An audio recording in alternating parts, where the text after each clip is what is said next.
ये सेशन भाई आप लोगों के लिए काफ़ी इम्पोर्टेंट होने वाला है और आज के सेशन में हम लोग एक न्यू चैप्टर स्टार्ट कर रहे हैं बेसिक इलेक्ट्रॉनिक्स। और बेसिक इलेक्ट्रॉनिक्स में भाई टोटल आपका 136 क्वेश्चन पूछा गया है, जिसमें से आज के सेशन में हम लोग अपने क्वेश्चन नंबर 1 से लेकर के क्वेश्चन नंबर 50 तक कवर करेंगे। और आज के सेशन को स्टार्ट करने से पहले हम लोग यहाँ पे भाई सिलेबस के ऊपर थोड़ा सा बात करते हैं, क्योंकि सिलेबस समझना बहुत इंपॉर्टेंट है। और एक बार आप सिलेबस समझ जाएंगे भाई, तब आपको ये क्लियर हो जाएगा कि भाई ये सिर्फ नाम का है 136 क्वेश्चन, लेकिन अगर आप इन 136 क्वेश्चन को सॉल्व करेंगे तो पूरा का पूरा इलेक्ट्रॉनिक्स का ही भाई यहाँ पे क्वेश्चन घुसा दिया गया है। ओके, यानी ऐसा कोई एक टॉपिक नहीं है भाई जिससे क्वेश्चन आपका पूछा नहीं गया है। तो इलेक्ट्रॉनिक्स में अगर आप वीक हैं भाई, या फिर सिर्फ ऊपर ऊपर पढ़ा हुआ है, सबसे पहले तो ये चीज़ क्लियर कर लीजिए कि भाई इलेक्ट्रॉनिक्स को अगर आप ऊपर ऊपर पढ़ेंगे तो कभी भी समझ में नहीं आएगा, क्योंकि इलेक्ट्रॉनिक्स क्या है, पूरा माइक्रोस्कोपिक वर्ल्ड है भाई। ओके, आप यहाँ पे एक इलेक्ट्रॉन के ऊपर काम करते हैं। इलेक्ट्रॉनिक्स का मतलब ही होता है इलेक्ट्रॉन को कंट्रोल करना भाई अपने हिसाब से। जैसे अगर हम लोग यहाँ पे इलेक्ट्रिकल इंजीनियरिंग की बात करें तो भाई इसमें हम लोग क्या करते हैं, सिर्फ और सिर्फ फ्री इलेक्ट्रॉन्स के ऊपर बात करते हैं। यानी वैसे इलेक्ट्रॉन्स जो वैलेंस बैंड से बाहर निकल चुके हैं भाई, है ना, जैसे मान लेते हैं वैलेंस बैंड है एटम का, तो भाई यहाँ से बाहर निकल गया, इसका मतलब क्या, ये फ्री इलेक्ट्रॉन हो गया। अब सीधी सी बात है, जिस हिसाब से भाई हम लोग वोल्टेज अप्लाई करेंगे उस हिसाब से हम लोग का करंट फ्लो होता है। तो इलेक्ट्रिकल इंजीनियरिंग में भाई हम लोग को ज़्यादा माइक्रोस्कोपिक वर्ल्ड से मतलब नहीं होता है। लेकिन जब आप इलेक्ट्रॉनिक्स के अंदर आएंगे तो इलेक्ट्रॉनिक्स में भाई हम लोग को यहाँ पे इलेक्ट्रॉन को कंट्रोल करना है। ठीक है, कंट्रोल करने का मतलब क्या कि भाई मैं चाहता हूँ कि सिर्फ और सिर्फ 10 ही इलेक्ट्रॉन फ्लो हो, या फिर सिर्फ 5 ही इलेक्ट्रॉन फ्लो हो, सिर्फ 20 ही इलेक्ट्रॉन फ्लो हो। हम लोग को पूरा का पूरा कंट्रोल करना होता है इलेक्ट्रॉन के ऊपर। तो सबसे पहले आपको इलेक्ट्रॉन का बिहेवियर समझना होगा भाई कि इलेक्ट्रॉन किस किस पैरामीटर पे एक तरीके से किस तरीके से बिहेव करता है। जैसे टेम्परेचर अगर आप दे रहे हैं भाई बाहर से, तब कैसे बिहेव करेगा, या फिर बाहर से अगर आप इलेक्ट्रोमैग्नेटिक रेडिएशंस दे रहे हैं एक पर्टिकुलर फ्रीक्वेंसी का, तब कैसे बिहेव करेगा। इलेक्ट्रॉन जब एक्साइटेड होता है तब क्या होता है, डी एक्साइटेड होगा तब क्या होता है। ओके ना, तो पूरा का पूरा यहाँ पे भाई आपको क्वांटम फिजिक्स पढ़ना पड़ेगा। और बहुत सारे स्टूडेंट जो डिप्लोमा करके आते हैं भाई, जैसे उन्होंने 10th किया है ना, और डायरेक्ट भाई ITI किया या फिर भाई डिप्लोमा किया है ना, तो उनका जो 11th और 12th है भाई, क्योंकि 11th और 12th बहुत ज़्यादा इंपॉर्टेंट है, इसके अंदर पूरा का पूरा भाई आपको फिजिक्स ही पढ़ना है। ओके, और इसी में आपको एक तरीके से क्वांटम फिजिक्स से सब पढ़ना होता है भाई। तो अगर आपने 11th 12th नहीं किया है, या फिर भाई पास आउट होने के बाद, डिप्लोमा पास आउट होने के बाद, या फिर बीटेक पास आउट होने के बाद भी अगर आपने भाई क्वांटम फिजिक्स के ऊपर या फिर क्वांटम मैकेनिक्स के ऊपर काम नहीं किया हो भाई, तो सीधी सी बात है इलेक्ट्रॉनिक्स आपको कभी भी समझ में नहीं आएगा। ओके, तो क्योंकि अभी हम लोग का PYQ चल रहा है भाई, तो PYQ में जितना पॉसिबल होगा उस हिसाब से हम लोग आपको समझा देंगे। लेकिन आपका भाई जो क्वांटम मैकेनिक्स है ना, फिर जो क्वांटम फिजिक्स का जो कॉन्सेप्ट होना चाहिए, जब तक क्लियर नहीं होगा तब तक भाई आपको इलेक्ट्रॉनिक्स नहीं समझ में आएगा। ओके, तो अभी हम लोग सिलेबस के ऊपर थोड़ा सा बात करते हैं। और सिलेबस से भी पहले भाई हम लोग यहाँ पे बात करेंगे कि भाई इलेक्ट्रॉनिक्स के अंदर कितने सारे सब्जेक्ट्स हम लोग को यहाँ पे पढ़ने होते हैं। तो सबसे पहले भाई जैसे यहाँ पे एक बेसिक इलेक्ट्रॉनिक्स। ओके, तो बेसिक इलेक्ट्रॉनिक्स में क्या क्या पढ़ना होता है इस चीज़ को आप समझ लीजिए। इसमें भाई सबसे पहले हम लोग पढ़ेंगे, जैसे अगर हम लोग पास्ट जनरेशन की बात करें भाई, पहले ज़माने में, तो जैसे अगर आप कंप्यूटर का भी पढ़ेंगे तो कंप्यूटर में जैसे हम लोग पढ़ते हैं ना भाई फर्स्ट जनरेशन कंप्यूटर, तो उसमें हम लोग वैक्यूम ट्यूब यूज़ करते थे भाई। यानी सबसे पहले हम लोग यहाँ पे गैस फिल्ड ट्यूब्स पढ़ना होता है, गैस फिल्ड ट्यूब्स। यानी इसमें हम लोग वैक्यूम ट्यूब्स, और कुछ ट्यूब्स ऐसे भी होते हैं भाई जिसके अंदर पार्शियली हम लोग गैस फिल करके रखते थे, फिर ये पार्शियली वैक्यूम होता था, यानी कुछ ना कुछ उसमें गैस होता था। ठीक है, तो बेसिक इलेक्ट्रॉनिक्स में सबसे पहले हम लोग ट्यूब्स के बारे में बात करेंगे भाई। और ये ट्यूब्स क्या है, कुछ नहीं भाई, ये एक तरीके से डायोड का काम करता था। और फिर हम लोग थोड़ा सा एडवांस हो गए भाई, तो हम लोग को सेमीकंडक्टर का नॉलेज हुआ। तो हम लोग को यहाँ पे सेकंड यानी फर्स्ट टॉपिक हो गया आपका गैस फिल्ड ट्यूब, फिर हम लोग को पढ़ना भाई यहाँ पे सेमीकंडक्टर, फिर आपको पढ़ना है यहाँ पे डायोड। और डायोड में भाई एक एक्स्ट्रा टॉपिक होता है special purpose diode. Okay, special purpose diode. ठीक है, और थोड़ा बहुत आप मान के चलिए भाई इसमें ट्रांजिस्टर। ओके ना, क्योंकि ट्रांजिस्टर जो है आपका एनालॉग इलेक्ट्रॉनिक्स का पार्ट होता है भाई, बेसिक इलेक्ट्रॉनिक्स का पार्ट नहीं होता है कभी भी। क्लियर हो गया। ऐसे यहाँ पे जो बेसिक इलेक्ट्रॉनिक्स लिखा गया है, इसमें पूरा का पूरा ट्रांजिस्टर का भाई भर भर के क्वेश्चन पूछ दिया गया है, और वो भी एक तरीके से क्योंकि ट्रांजिस्टर जब आप पढ़ेंगे ना, अभी हम लोग बुक का इंडेक्स देखेंगे तो भाई ट्रांजिस्टर भाई 3-4 स्टेजेस में पढ़ा जाता है। सबसे पहले तो भाई बाइसिंग है कि भाई ट्रांजिस्टर को पहले तो वर्किंग आपको समझना पड़ेगा, ट्रांजिस्टर वर्क कैसे करता है। फिर हम लोग उस पर डीसी बाइसिंग करते हैं भाई, फिर डीसी बाइसिंग करने के बाद फिर एसी बाइसिंग करेंगे, सिग्नल अप्लाई करेंगे। उसके बाद फिर हम लोग डीसी एनालिसिस अलग करेंगे, एसी एनालिसिस अलग करेंगे भाई। उसके बाद फिर उसका एप्लीकेशन देखते हैं कि भाई एम्पलीफिकेशन में कैसे एक तरीके से एम्पलीफायर का अलग सर्किट बनेगा, वहाँ पे कैपेसिटर लगाना पड़ेगा, कपलिंग कैपेसिटर होगा, बाईपास कैपेसिटर हो गया, फिर रेजिस्टेंस हो गए, ठीक है ना। तो ट्रांजिस्टर भाई अपने आप में बहुत बड़ा है, तो ये पूरा का पूरा हम लोग एनालॉग इलेक्ट्रॉनिक्स में पढ़ते हैं भाई। और फिर इसका एप्लीकेशन जैसे आपका एम्पलीफायर ये सब हो गया भाई, ओके ना। एम्पलीफायर में भाई बहुत सारे स्टेजेस होते हैं, तो अपने आप में भाई ये मास्टर सब्जेक्ट्स है ट्रांजिस्टर, ओके। तो ये हो गया आपका पूरा का पूरा बेसिक इलेक्ट्रॉनिक्स। फिर इसी के अंदर जैसे ट्रांजिस्टर से आप आगे बढ़ेंगे भाई, जैसे ट्रांजिस्टर भी डिफरेंट टाइप्स है ना, जैसे बीजेटी हो गया आपका भाई, मॉसफेट हो गया, ठीक है। ये सब क्या है, लास्ट में ट्रांजिस्टर ही तो आ रहा है ना भाई। बाइपोलर जंक्शन ट्रांजिस्टर हो गया आपका, metal oxide semiconductor field effect transistor हो गया, फिर आपका फेट भी होता है भाई, फील्ड इफेक्ट ट्रांजिस्टर, है ना। बहुत तरीके के ट्रांजिस्टर हम लोग को पढ़ने होंगे भाई, तो सारा एनालॉग इलेक्ट्रॉनिक्स में पढ़ना होता है। उसके बाद ये तो हो गया भाई पूरा basic electronics plus analog electronics भाई, ठीक है। ये दोनों मैंने यहाँ पे समझा दिया। उसके बाद हम लोग को पढ़ना है भाई यहाँ पे डिजिटल इलेक्ट्रॉनिक्स, जो कि हम लोगों ने ऑलरेडी कर लिया है, ओके। डिजिटल इलेक्ट्रॉनिक्स तो ये भी एक अपने आप में सब्जेक्ट है। फिर हम लोग को पढ़ना है पावर इलेक्ट्रॉनिक्स, ओके ना।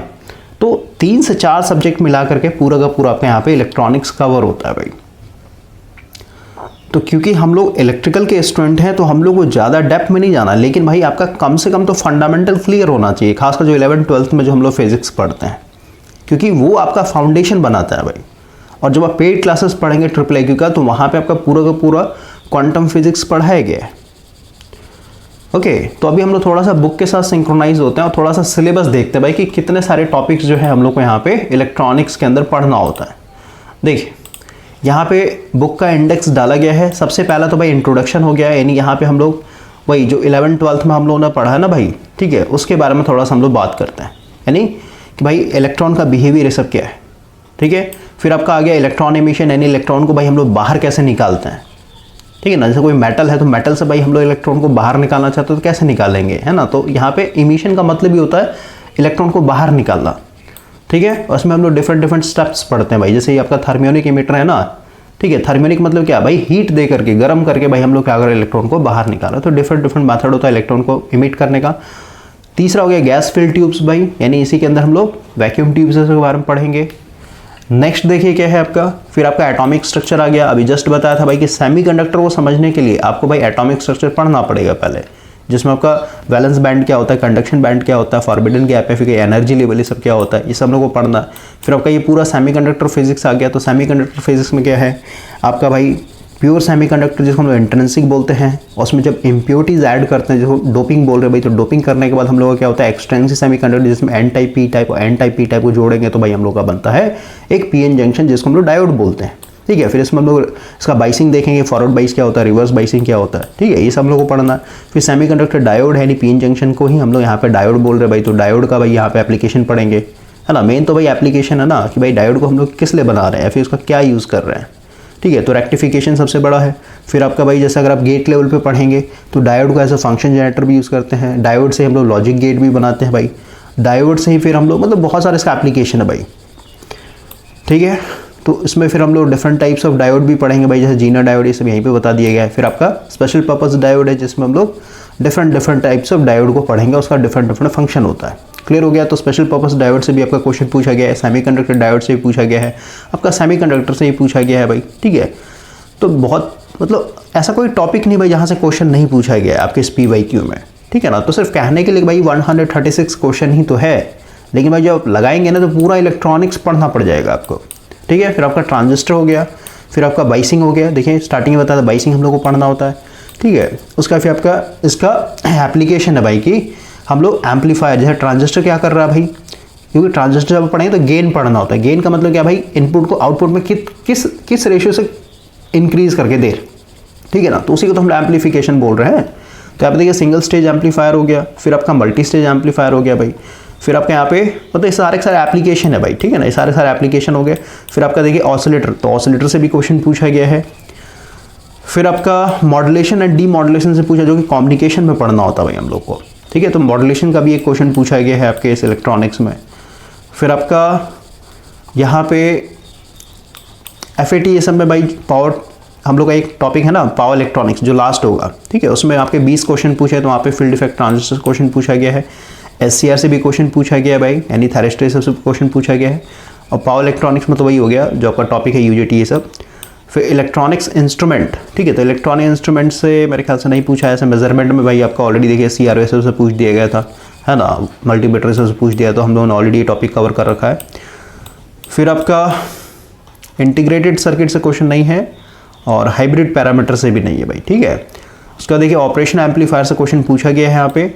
और डिजिटल इलेक्ट्रॉनिक्स तो भाई ऑलरेडी हम लोगों ने कवर कर लिया है। डिजिटल इलेक्ट्रॉनिक्स में लॉजिक गेट पढ़ लिया हम लोगों ने, फिर आपका बूलियन अलजेब्रा पढ़ लिया हम लोगों ने, और फिर हम लोगों ने नंबर सिस्टम कन्वर्जन पढ़ लिया, ठीक है। तो टोटल यहाँ पे 26 टॉपिक्स थे भाई इस बुक के अंदर, जिसमें डिजिटल इलेक्ट्रॉनिक्स भी कवर है, पावर इलेक्ट्रॉनिक्स भी कवर है, और बेसिक इलेक्ट्रॉनिक्स भी कवर है, और एनालॉग इलेक्ट्रॉनिक्स भी कवर है आपका, ठीक है।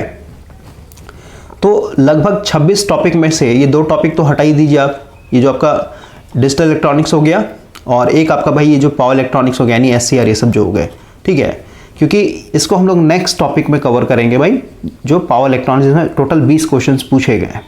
क्लियर हो गया।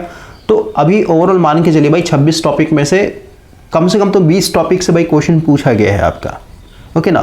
तो ये टॉपिक क्लियर होंगे भाई तभी यहाँ पे एक तरीके से आपको पढ़ने में मजा आएगा, ओके ना। ऐसे आप फिर चीज़ों को रटने लगेंगे तो फिर भाई वो डिपेंड करता है आपके ऊपर, आप कितना रट सकते हैं भाई। तो आज के सेशन को भाई हम लोग स्टार्ट कर रहे हैं। आई होप कि आपको ये समझ में आया होगा भाई कि सिलेबस क्या है और कितना बड़ा सिलेबस है भाई। तो आज के सेशन को भाई हम लोग स्टार्ट कर रहे हैं, और यहाँ पे भाई मैं रेफरेंस मान के चल रहा हूँ कि भाई एटलीस्ट आपका जो सेमीकंडक्टर का जो कॉन्सेप्ट है, सेमीकंडक्टर हो गया, डायोड हो गया, ये सब आपका क्लियर होगा। देखिए सबसे पहला क्वेश्चन है the knee voltage of a silicon and germanium PN junction. तो भाई जब भी आप PN जंक्शन पढ़ेंगे यानी हम लोग भाई एक P टाइप और एक N टाइप। P टाइप क्या होता है कि भाई आपने एक प्योर सेमीकंडक्टर का टुकड़ा लिया जिसे हम लोग क्रिस्टल बोलते हैं, और इसमें क्या कर दिया कि P टाइप बनाना है तो भाई इसमें हम लोग ट्राइवेलेंट इम्प्योरिटीज ऐड करते हैं। ट्राइवेलेंट इम्प्योरिटीज मतलब क्या, ऐसे एटम जिनके वैलेंस बैंड में भाई कितने, सिर्फ और सिर्फ 3 ही इलेक्ट्रॉन होंगे, सिर्फ और सिर्फ 3 ही इलेक्ट्रॉन, 1 2 3। लेकिन भाई ये जो आपका क्रिस्टल, ये तो भाई मान लेते सिलिकॉन है, प्योर सेमीकंडक्टर है, इसका मतलब क्या, इसके वैलेंस बैंड में कितने होते हैं, 4 इलेक्ट्रॉन होते हैं भाई, ठीक है ना। अभी एग्जैक्ट मैं यहाँ पे इलेक्ट्रॉनिक कन्फिगरेशन करके नहीं दिखा रहा हूँ, बस ओवरऑल समझिए भाई, ठीक है। ये बाहर वाला जो बैंड है इसको वैलेंस बैंड समझिए आप, अंदर में वैलेंस मतलब अंदर में भी होंगे, लेकिन उन लोग भाई हम लोग स्कीप कर रहे हैं क्योंकि हम लोग को थोड़ा फास्ट चल रहा है भाई। तो जैसे ही आप ये ट्राइवेलेंट इम्प्योरिटीज ऐड करेंगे तो सीधी सी बात है भाई, 1 2 3 ये तीनों इलेक्ट्रॉन क्या हो जाएंगे, इसके साथ कोवेलेंट बॉन्ड बना लेंगे, इसके साथ बना लेंगे, इसका, लेकिन ये सिंगल बच जाता है भाई। तो सिंगल बच जाएगा इसका मतलब कि यहाँ पे एक खाली जगह बच जाता है जिसको हम लोग होल्स बोलते हैं। क्लियर हो गया। तो इस तरीके से भाई P टाइप बनाते हैं। और N टाइप की बात करते हैं, अगेन हम लोग का एक ये प्योर सिलिकॉन का क्रिस्टल है, और N टाइप बनाने का मतलब क्या, इसमें भाई हम लोग को पेंटावेलेंट इम्प्योरिटीज ऐड करना पड़ेगा, यानी ऐसे एटम जिनके वैलेंस बैंड भाई 5 इलेक्ट्रॉन होंगे, 1 2 3 4 5। अब यहाँ पे जो प्योर सिलिकॉन है भाई, इसके वैलेंस बैंड में तो 4 ही है ना। तो ये जो पेंटावेलेंट एटम है तो इनके जो 4 इलेक्ट्रॉन होंगे भाई, इनके साथ कोवेलेंट बॉन्ड बना करके इस तरीके से बिजी हो जाएंगे, और 1 इलेक्ट्रॉन इसका बच जाता है, उसी को हम लोग क्या कह रहे हैं भाई, ये एक्स्ट्रा इलेक्ट्रॉन बच जा रहा है। और ये एक्स्ट्रा इलेक्ट्रॉन क्या करता है, यही एक तरीके से इसके कंडक्टिविटी को बढ़ा देता है भाई, क्योंकि प्योर सेमीकंडक्टर क्या होता है, उसका कंडक्टिविटी अच्छा नहीं होता भाई। टेम्परेचर बढ़ाने के बाद वो एक तरीके से धीरे धीरे वो गुड कंडक्टर तरफ बिहेव करता है। क्लियर हो गया। तो जितना भी मतलब कई जितने भी इंट्रिंसिक सेमीकंडक्टर होते हैं वहाँ पे इम्प्योरिटीज इसलिए ऐड कर रहे हैं ताकि हम लोग का कंडक्टिविटी बढ़ सके भाई, ठीक है। और ये सब आपने पढ़ा हो तो आप समझ में आ रहा हो, क्योंकि भाई यहाँ पे एक्स्ट्रा इलेक्ट्रॉन है ना। एन टाइप सेमीकंडक्टर में मेजॉरिटी चार्ज कैरियर क्या होता है, इलेक्ट्रॉन्स होते हैं। तो क्योंकि भाई ये इलेक्ट्रॉन एक्स्ट्रा बच गया ना, ये डोनेट करेगा, ये डोनर का काम करता है, ठीक है। तो जो पेंटावेलेंट होते हैं इसको हम लोग डोनर भी बोलते हैं भाई, ठीक है। और यहाँ पे क्योंकि होल्स है तो होल्स से मतलब क्या, इलेक्ट्रॉन को आने देता है, अपने अंदर एक्सेप्ट करता है, इसलिए इसको हम लोग एक्सेप्टर भी बोलते हैं, ठीक है, एक्सेप्टर भी बोलते हैं। क्लियर हो गया।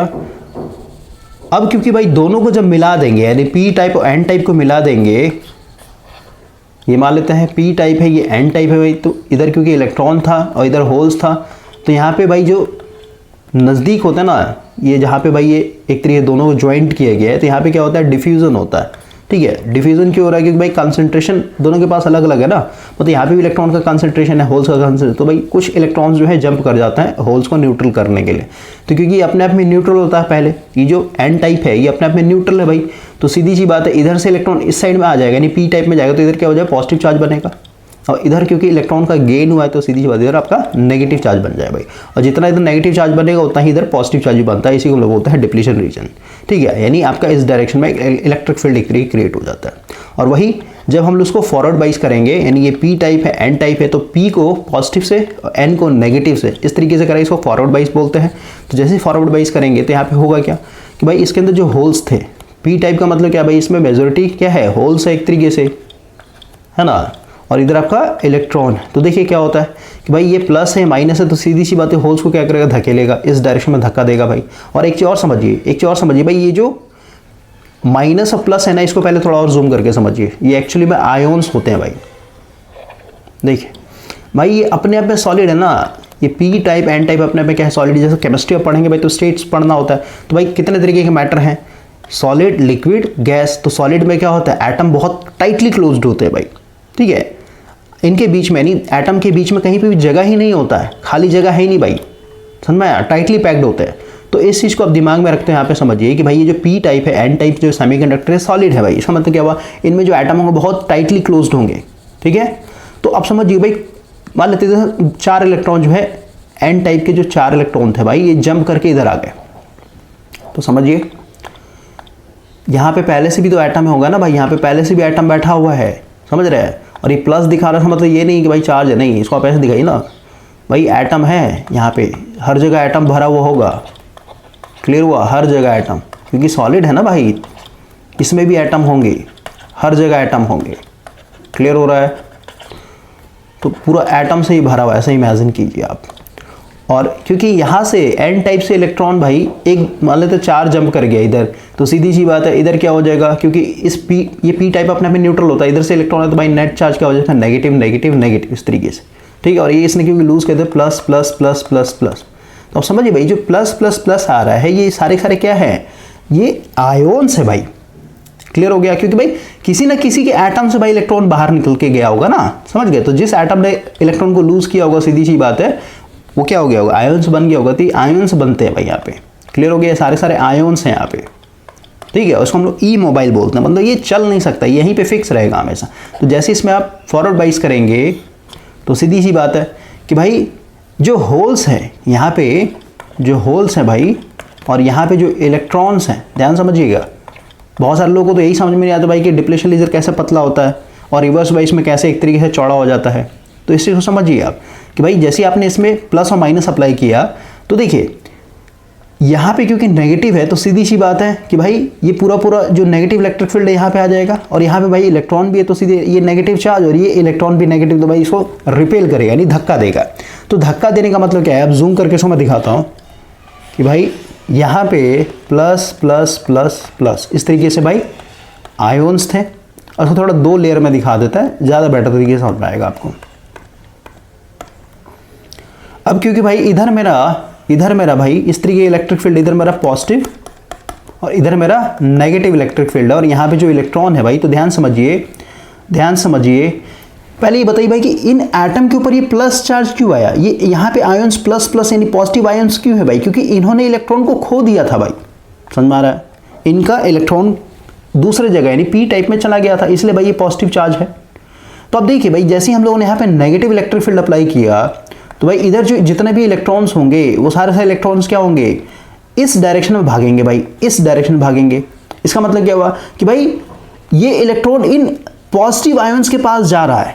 तो कोई भी अगर मेरे पास मान लेते कोई एटम है भाई, जैसे मान लेते सोडियम का एटम है मेरे पास, सोडियम का एटम है और इसमें भाई एक प्लस चार्ज है, मतलब इसने एक इलेक्ट्रॉन लूज किया हुआ तभी तो प्लस चार्ज आया। तो अगर इधर से भाई मान लेते धक्का देकर के इस इलेक्ट्रॉन को लेकर के आ रहा हूँ सोडियम के पास, तो सीधी सी बात है कि भाई इसमें +1 चार्ज है, +1 चार्ज है। तो भाई इस इलेक्ट्रॉन को मैं धक्का देकर के ला रहा हूँ, उसके बाद सीधी सी बात है क्या हो जाएगा, इसके ऊपर जो +1 चार्ज है वो खत्म हो जाएगा ना भाई, क्योंकि इसको फिर एक इलेक्ट्रॉन मिल जा रहा है तो अपने आप फिर से न्यूट्रल हो जाएगा। तो आप समझिए भाई जैसे हम लोगों ने इलेक्ट्रिक फील्ड अप्लाई किया तो ये इलेक्ट्रॉन क्या हो रहा है, इधर इधर भाग रहा है भाई, इस डायरेक्शन भाग रहा है। और इधर आप देखिए पॉजिटिव आयन से मतलब क्या, इन इलेक्ट्रॉन्स के पास ये मतलब इन एटम्स के पास भाई, सॉरी आयोन्स के पास, इन आयोन्स के पास जैसे ही इलेक्ट्रॉन आएंगे तो भाई ये आयोन्स न्यूट्रल होना स्टार्ट हो जाएंगे। समझ में आया? तो न्यूट्रल हो गया इसका मतलब क्या भाई, जैसे 4 आयोन्स, चारों को भाई मान लेते हैं एक इलेक्ट्रॉन मिल गया, तो ये सबको इसको मान लीजिए न्यूट्रल हो गया। ठीक है। और अगर आप यहाँ पे देखते हैं इस साइड में कि भाई इधर पॉजिटिव है, तो भाई इधर जो होल्स होंगे, ये होल्स क्या करेंगे, नेगेटिव आयोन्स को क्या कर देंगे, क्योंकि भाई ये पॉजिटिव है, ये होल्स को भी पॉजिटिव मानते दिए भी इस डायरेक्शन भागेंगे ना, होल सारे इस डायरेक्शन भागे, भाई इधर नेगेटिव आयोन्स बैठे हुए हैं, तो नेगेटिव आयोन्स के पास जैसे जाएंगे तो भाई ये सारे न्यूट्रल हो जाएंगे। क्लियर हुआ? तो इस तरीके से देखिए धीरे धीरे आपका क्या हो रहा है, ये डिप्लीशन लेयर पतला होते जा रहा है। समझ में आया? और अगर आप पोटेंशियल अप्लाई करेंगे तो भाई और इलेक्ट्रॉन इधर मूव करे तो भाई ये भी एक तरीके से पोटेंशियल यहाँ से, मतलब ये जो प्लस प्लस और माइनस में बनाएगा न्यूट्रल हो जाते हैं। क्लियर हो गया? तो इस तरीके से भाई हम लोग समझते हैं कि भाई फॉरवर्ड बाइस में आपका जो डिप्लीशन लेयर है पतला कैसे हो जाता है। और ऐसे नहीं समझना था, सिंपल समझिए भाई, ऐसे उससे आपको कभी भी सेटिस्फेक्शन नहीं मिलेगा। जैसे यहाँ पे आप देखिए भाई ये इधर आपका प्लस है, इधर आपका माइनस है, इसका मतलब क्या हुआ भाई, इलेक्ट्रिक फील्ड क्या होता है, हमेशा प्लस से माइनस तरफ निकलता है, इस डायरेक्शन में इलेक्ट्रिक फील्ड आपने अप्लाई किया। और यहाँ पे देखिए ये आपका प्लस है और इधर माइनस है, तो क्या इलेक्ट्रिक फील्ड मेरा इस डायरेक्शन में। तो अब देखिए भाई कि बैटरी की जल्दी इलेक्ट्रिक फील्ड बन रहा है वो इस डायरेक्शन में है, और यहाँ पे जो भाई पॉजिटिव और नेगेटिव आयन, मतलब वही है इलेक्ट्रॉन के डिफ्यूजन कारण जो भाई यहाँ पे प्लस चार्ज और माइनस चार्ज बना, उससे चलते इस डायरेक्शन बना, तो दोनों इलेक्ट्रिक फील्ड एक दूसरे के अपोजिट है। लेकिन भाई बाहर वाला इलेक्ट्रिक फील्ड बड़ा ज़्यादा स्ट्रॉन्ग है, तो सीधे इसको कैंसिल आउट करके क्या करेगा, ये नेट इफेक्ट इसी का रहता है भाई। ठीक है। तो इस तरीके से भाई हम लोग का फॉरवर्ड बाइस में डिप्लीशन लेयर पतला होते चला जाता है, और एक ऐसा टाइम आएगा भाई वो बैरियर ही खत्म हो जाता है, फिर आपका कंडक्शन स्टार्ट हो जाता है। और वही अगर हम लोग रिवर्स बाइस की बात करें तो रिवर्स बाइस में देखिए क्या होगा भाई, ये मान लेते हैं हम लोग का plus plus plus plus plus और इधर माइनस माइनस माइनस माइनस। ठीक है। इस बार इधर होल्स हैं, इधर भी इलेक्ट्रॉन्स होंगे भाई इस तरीके से, और इस बार हम लोगों ने क्या किया है, इसको जस्ट उल्टा कनेक्ट किया है, यानी पी को नेगेटिव से और एन को पॉजिटिव से। तो यहाँ पे क्या होगा देखिए, इस बार जो है यहाँ पे भाई, यहाँ पे क्योंकि ये पॉजिटिव है तो भाई इधर आपका ये कि भाई पॉजिटिव प्लेट लगा दिया, ऐसे समझिए आप, और ये नेगेटिव है तो भाई इधर आपका एक नेगेटिव प्लेट लगी। इसका मतलब क्या, सारे इलेक्ट्रॉन क्या होंगे इस डायरेक्शन में भागेंगे भाई, इस पॉजिटिव की तरफ अट्रैक्ट करेंगे ना, समझ में आया। और ये सारे होल्स क्या होंगे, इस बार इस डायरेक्शन भागेंगे, समझ में आया। तो यहाँ पे होगा क्या, इसको अगर आप जूम करके देखेंगे तो यहाँ पे इस बार देखिए क्या होगा, plus plus plus plus plus minus minus minus minus. भाई इस बार देखिए कि भाई इलेक्ट्रॉन आपका भाग रहा है इधर से दूर भाग रहा है। इसका मतलब क्या, इधर जितने भी एटम होंगे भाई, इधर जितने भी एटम बैठे होंगे उनके आसपास के जो इलेक्ट्रॉन्स होंगे भाई वो क्या हो रहे हैं, भाग रहे हैं, बाहर तरफ निकल रहे हैं भाई, बाहर तरफ निकल रहे हैं। इसका मतलब क्या कि भाई ये एटम फिर अपने आप में आयोनाइजेशन का काम कर, मतलब आयोन्स बन जाएंगे भाई, क्योंकि इनका इलेक्ट्रॉन तो भाई इधर भाग गया ना, सारा इधर भाग गया, किनारे किनारे इधर आके जमा हो जाएगा भाई, ऐसा समझिए आप। तो इनके इलेक्ट्रॉन दूर भाग गए भाई, यानी ये सारे क्या हो जाएंगे, आयंस बन जाएंगे, ये भी आयंस बन जाएगा। और इधर अगर आप देखते हैं तो भाई ये सारे के सारे, ये तो डिफ्यूजन कारण हुआ, बाकी इधर देखिए ये सारे होल्स इधर भाग रहे हैं। इसका मतलब क्या कि भाई इधर आपका नेगेटिव चार्ज, क्योंकि भाई होल्स को पॉजिटिव कंसीडर करता है ना, सारा पॉजिटिव इधर भाग रहा है एक तरीके से, तो सीधी जो एटम बचेंगे यहाँ पे उन पे क्या हो जाएगा, नेट नेगेटिव चार्ज आ जाएगा भाई, समझ में आया। तो अब देखिए भाई कि डिप्लीशन लेयर फैल गया कि नहीं फैल गया, जैसे हम लोगों ने रिवर्स बाइस किया वैसे। तो इस तरीके से भाई रिवर्स बाइस में आपका डिप्लीशन लेयर बढ़ता है। ठीक है। अब हम लोग यहाँ पे क्वेश्चन के ऊपर आते हैं भाई, कि बोल रहा है ना द नी वोल्टेज, बीच बीच भाई हम लोग इसी तरीके से थोड़ा कॉन्सेप्ट कवर करते चलेंगे ताकि आपको थोड़ा सा भाई इंटरेस्ट बना हुआ रहे। ओके, देखिए नी वोल्टेज की बात हो रही भाई सिलिकॉन एंड जर्मेनियम के लिए भाई। तो नी वोल्टेज क्या होता है, वो मिनिमम वोल्टेज जहां से भाई कोई भी डायोड जो है कंडक्शन करना स्टार्ट होता है। डायोड का अगर आप यहाँ पे कैरेक्टरिस्टिक देखेंगे भाई, तो ये मान लेते हैं हम लोग का फॉरवर्ड बाइस में, फॉरवर्ड बाइस भाई जैसे इस तरीके से, यानी यहाँ तक कंडक्ट नहीं करेगा, फिर आगे जा करके ये ऐसे इस तरीके से कंडक्ट करना स्टार्ट कर देता। तो ये जो वोल्टेज होता है ना, इसी को बोलते हैं नी वोल्टेज, यानी ये वो मिनिमम वोल्टेज है जहाँ से भाई कंडक्शन स्टार्ट हो रहा है किसी भी डायोड का। ठीक है, यहाँ तक आपका कभी भी कंडक्ट नहीं करेगा भाई। ठीक है। तो सिलिकॉन की बात करें तो सिलिकॉन देखिए भाई, सिलिकॉन का होता है 0.7, उसको रटना नहीं है। क्यों नहीं रटना है, क्योंकि भाई अब देखिए सिलिकॉन का कितना होता है, एटॉमिक नंबर 14 होता है भाई। तो इसमें कितने होंगे, फर्स्ट ऑर्बिट हो गया, सेकंड ऑर्बिट हो गया, इसका इलेक्ट्रॉनिक कन्फिगरेशन कीजिए ना KLM, और बेटर होगा आप SPDF वाला भाई एक तरीके सीखिए। SPDF वाला सीख लेंगे तो पूरा क्वांटम फिजिक्स इसी के अंदर कवर हो जाएगा आपका। तो 2 हो गया, 8 हो गया, यानी 10 हो गया, और ये 4 हो गया, यानी 4 हो गया भाई। ठीक है। तो 2 8 10 और 4 14। तो यहाँ पे अब देखिए भाई कि जो फर्स्ट ऑर्बिट है इसमें 2 इलेक्ट्रॉन होंगे, सेकंड में भाई 8 होंगे, 1 2 3 4 5 6 7 8, और जो सबसे बाहरी ऑर्बिट होगा इसमें भाई टोटल 4 होंगे, 1 2 3 4। तो सबसे पहले याद रखना भाई कि जितने भी सेमीकंडक्टर होंगे उनके वैलेंस बैंड में 4 इलेक्ट्रॉन होते हैं, ठीक है। अगर हम लोग मेटल की बात करें तो मेटल में भाई लेस देन 3 होगा, ठीक है ना, लेस देन 3 होगा, फिर ये 3 होगा, मैक्सिमम 3 होता है भाई, ठीक है ना, मेटल के केस में। सेमीकंडक्टर केस में क्या होगा आपका, ऑलवेज 4 होगा भाई। और नॉन मेटल की बात करें, नॉन मेटल या फिर इंसुलेटर ये सब की बात करें तो भाई उसमें हमेशा क्या होता है, 4 से ज़्यादा होगा, ठीक है। ये वैलेंस बैंड में नंबर ऑफ इलेक्ट्रॉन्स होते हैं, ठीक है। जब आप केमिस्ट्री पढ़ेंगे थोड़ा सा डेप्थ में तो आपको समझ में ऐसा ही होता है भाई। तो अब देखिए कि भाई सिलिकॉन के केस में इसका जो वैलेंस बैंड है वो 3rd है, फर्स्ट सेकंड थर्ड ऑर्बिट ही क्या बन चुका है, इसका वैलेंस बैंड बन चुका है भाई, ठीक है। और भाई अगर हम लोग जर्मेनियम की बात है, जर्मेनियम कितना होता है, 32 होता है भाई। तो देखिए KLM, तो भाई 2 8 कितना हो गया, 2 8 फिर 18 2 20 यानी 28, और KLM N में कितना हो जाए भाई आपका 4 हो जाएगा। तो इसका देखिए first orbit, second orbit, third orbit, fourth orbit, यानी फोर्थ ऑर्बिट जो है इसका वैलेंस बैंड बन रहा है भाई, है ना। तो आप कहेंगे ना भाई, जैसे यहाँ पे दिखाई देता हूँ, एक ऑर्बिट, 2 ऑर्बिट, 3 ऑर्बिट और ये इसका 4 ऑर्बिट।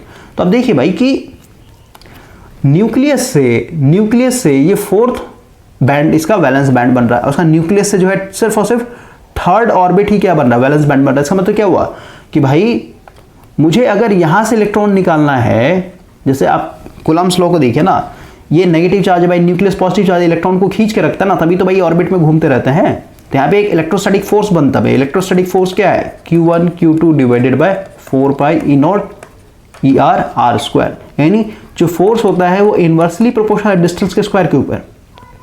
तो यहाँ पे क्योंकि भाई आपका 3rd ऑर्बिट ही क्या है, वैलेंस ऑर्बिट बना है, यहाँ पे डिस्टेंस कम है भाई एज कंपेयर टू जर्मेनियम के मुकाबले, क्योंकि जर्मेनियम का भाई 4th ऑर्बिट इसका वैलेंस बैंड बन रहा है। तो यहाँ पे क्योंकि डिस्टेंस कम है, सिलिकॉन के लिए डिस्टेंस कम है, तो सीधी सा फोर्स मेरे को ज्यादा, यानी यहाँ पे जो अट्रैक्शन का फोर्स होगा ज्यादा, यानी टाइटली बाउंडेड है भाई, यानी यहाँ से इलेक्ट्रॉन निकालना हो तो मेरे को ज्यादा एक तरीके से ताकत से खींचना पड़ेगा, समझ में आ रहा है, फिर कहीं ज्यादा इलेक्ट्रिक फील्ड अप्लाई करना पड़ेगा तभी बाहर निकलेगा भाई। लेकिन जर्मेनियम के केस में क्या भाई कि इसका 4th ऑर्बिट जो इसका वैलेंस बैंड बन रहा है, तो सीधी सी बात है भाई, यहाँ पे मेरा डिस्टेंस ज्यादा है तो सीधी सी बात है फोर्स ऑफ अट्रैक्शन कम होगा, यानी न्यूक्लियस ने इस इलेक्ट्रॉन को लाइटली पकड़े हो भाई, ज्यादा कस के नहीं पकड़ा हुआ है, ज्यादा फोर्स ऑफ अट्रैक्शन नहीं है, तो सीधी सी बात है यहाँ पे इस इलेक्ट्रॉन को निकालना मेरे लिए ईजी होगा, यानी हल्का से पोटेंशियल देंगे तो भाई ये इलेक्ट्रॉन बाहर निकल जाएगा। क्लियर हुआ। लेकिन सिलिकॉन के केस में ऐसा नहीं होगा भाई, सिलिकॉन के केस में क्या है, जो वैलेंस ऑर्बिट है वो न्यूक्लियस के बहुत नजदीक है, क्योंकि 3rd ऑर्बिट इसका वैलेंस ऑर्बिट बन जा रहा है। तो यहाँ पे डिस्टेंस कम हो गया तो सीधी सी बात है भाई आपको फोर्स ऑफ अट्रैक्शन ज्यादा है, और फोर्स ऑफ अट्रैक्शन ज्यादा तो इस इलेक्ट्रॉन को बाहर खींचना है, फिर इस इलेक्ट्रॉन को बाहर खींचना तो मेरे को इलेक्ट्रिक फील्ड ज्यादा अप्लाई करना पड़ेगा भाई, ठीक है। इसलिए सिलिकॉन के केस में हम लोग को ज्यादा पोटेंशियल अप्लाई करना पड़ता है, कितना 0.7 वोल्ट, और जर्मेनियम की बात है कितना अप्लाई करना पड़ेगा 0.3 वोल्ट, ठीक है भाई। तो इस तरीके से आपको याद रखना है, तो इसका हो जाएगा। और यहाँ पे ध्यान देना है, पहले इसने सिलिकॉन लिखा हो भाई, तो सिलिकॉन का होता है 0.7 और फिर बाद में इसने जर्मेनियम लिखा तो 0.3 यानी C4 कैट हो जाएगा। यहाँ पे हम लोग थोड़ा सा आंसर भी देखते चलता है, ऐसे बिल्कुल सही है भाई ये।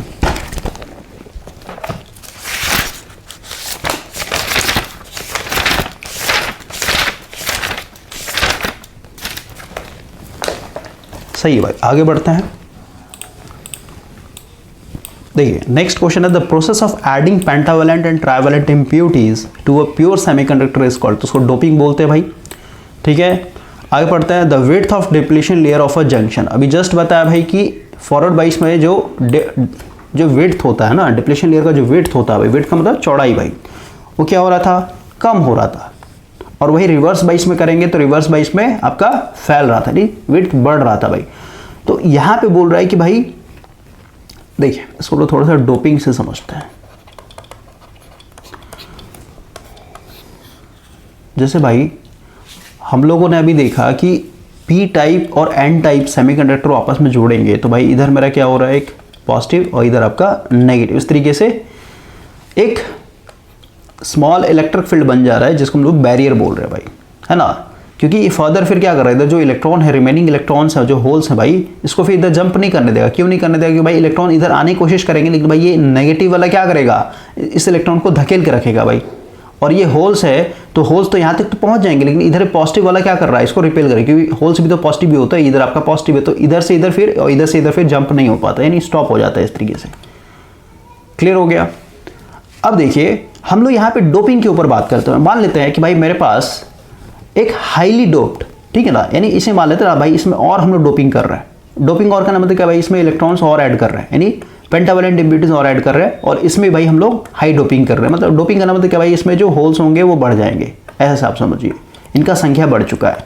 तो जैसी संख्या बढ़ेगा तो इस बार देखिए क्या होगा, यानी पी टाइप और एन टाइप को मैंने जैसे ही बढ़ाया। अब देखिए भाई, क्योंकि हाईली डोप था, हाईली डोप मतलब क्या है भाई कि एक छोटे से एरिया में जो इलेक्ट्रॉन का संख्या होगा बहुत ज़्यादा होगा, समझ रहे, जिसको हम लोग डेंसिटी बोलते हैं टेक्निकल भाषा में, ठीक है, कि भाई एक यूनिट वॉल्यूम में जो नंबर ऑफ इलेक्ट्रॉन है वो बहुत ज़्यादा है। इसका मतलब कि हाईली डेंस है भाई, यहाँ पे इलेक्ट्रॉन का संख्या बहुत ज़्यादा है, और इधर भी आपका होल्स का संख्या बहुत ज़्यादा है, ऐसा आप इमेजिन कीजिए। तो जैसे ही पी टाइप और एन टाइप को मिलाएंगे यहाँ पे, तो इस बार क्या होगा, क्योंकि भाई यहाँ पे नंबर ऑफ इलेक्ट्रॉन बहुत ज़्यादा है एक छोटे से एरिया में, तो इस छोटे से एरिया में ही, जैसे भाई मान लेते हैं ये मैं छोटा सा पतला सा एरिया लेके चल रहा हूँ, ठीक है, और यहाँ पे भाई, तो आप समझिए कि भाई इस छोटे से एरिया में इतने सारे इलेक्ट्रॉन्स थे, इतने ज़्यादा इलेक्ट्रॉन्स थे भाई, कि जब ये सारे के सारे इस साइड में जंप करेंगे, जैसे ये जंप करेंगे इधर, तो भाई ये plus plus plus plus plus ऐसे बन जाएगा, और इधर minus minus minus minus minus, क्योंकि भाई इधर का इलेक्ट्रॉन यहाँ पे गेन हो चुका है ना, इधर इलेक्ट्रॉन का कमी हो गया तो प्लस आ जाएगा, इधर इलेक्ट्रॉन का एक्स्ट्रा बढ़ गया भाई, इसलिए नेगेटिव चार्ज आ जाएगा।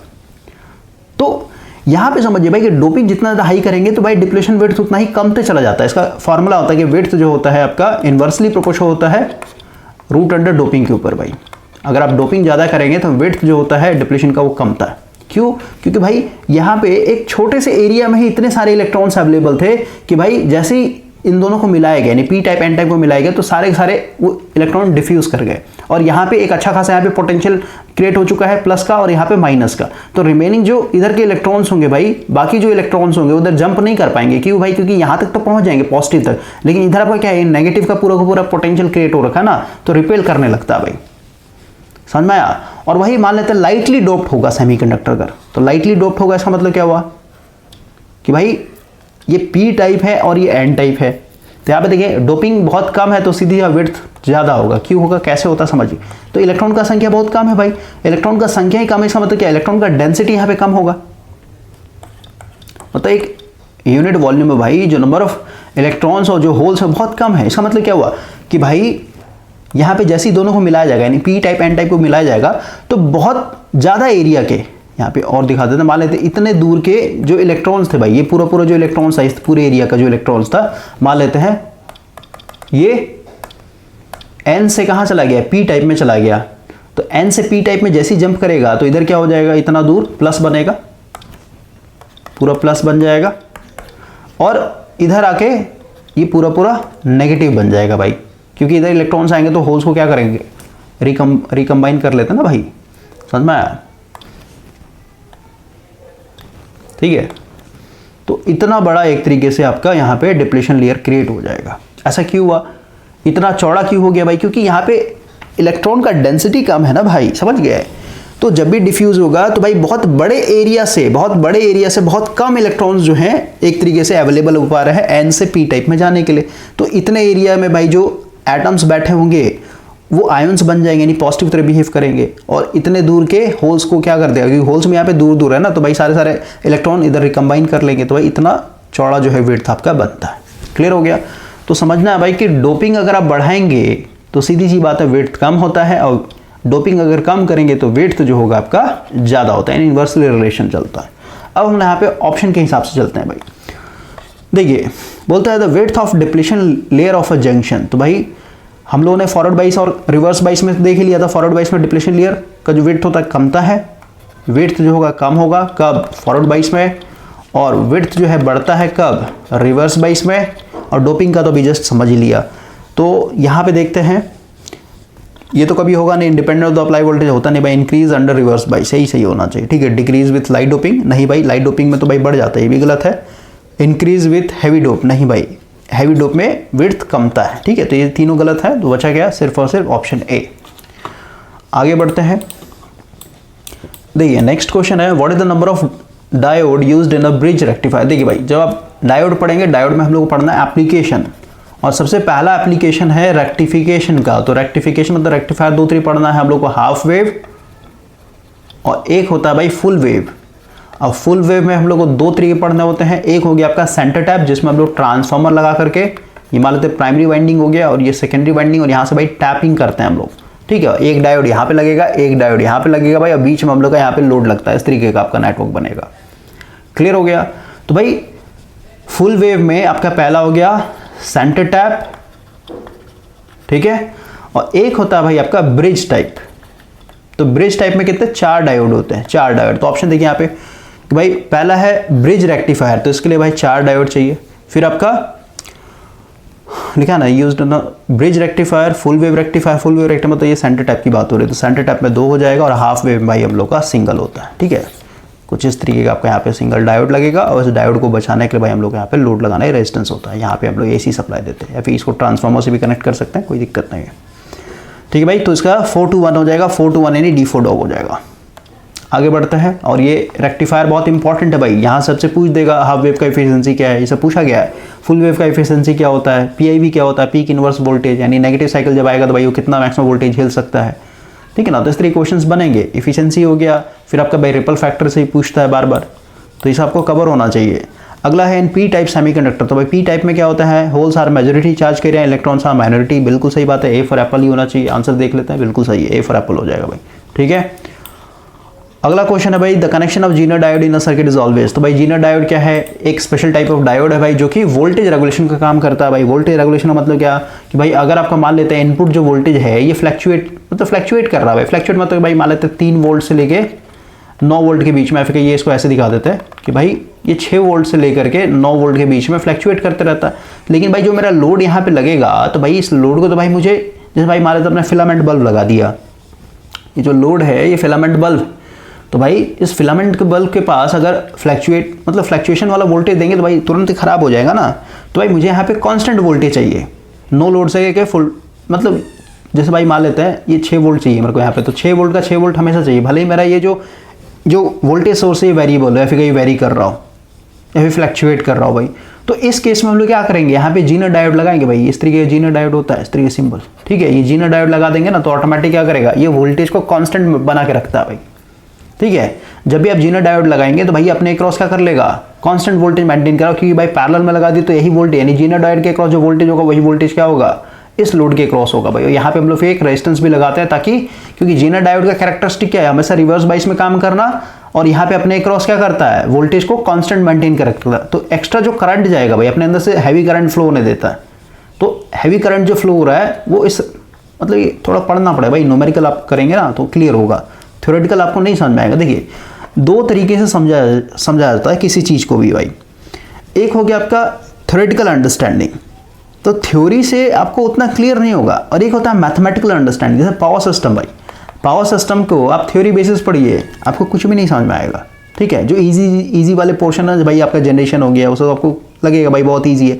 लेकिन अगर आप थ्योरी को लेकर के भाई आप मान लेते ट्रांसमिशन लाइन समझने की कोशिश कर रहे हैं, या फिर भाई electrical design of overhead transmission line की बात कर रहे हैं, या भाई फॉल्ट की बात कर रहे हैं, या भाई आपका जो स्विच गेयर एंड प्रोटेक्शन में जितने भी टाइप्स ऑफ भाई रिले हैं, या फिर भाई आपका सर्किट ब्रेकर है, सर्किट ब्रेकर में डिफरेंट जो भाई वेव फॉर्म बन रहे हैं, है ना, उसको आप थ्योरेटिकली समझने की कोशिश नहीं समझ में आएगा भाई आपको। तो जो सबसे बेस्ट अप्रोच होता है वो है आपका भाई मैथमेटिकल अंडरस्टैंडिंग। तो जीनर डायोड भाई कैसे वोल्टेज रेगुलेट करने का काम करता है, यानी वोल्टेज को कांस्टेंट मेंटेन करके रखता है लोड के क्रॉस, ये सब सारा का सारा न्यूमेरिकल जब आप करेंगे ना तब क्लियर होगा भाई, ठीक है।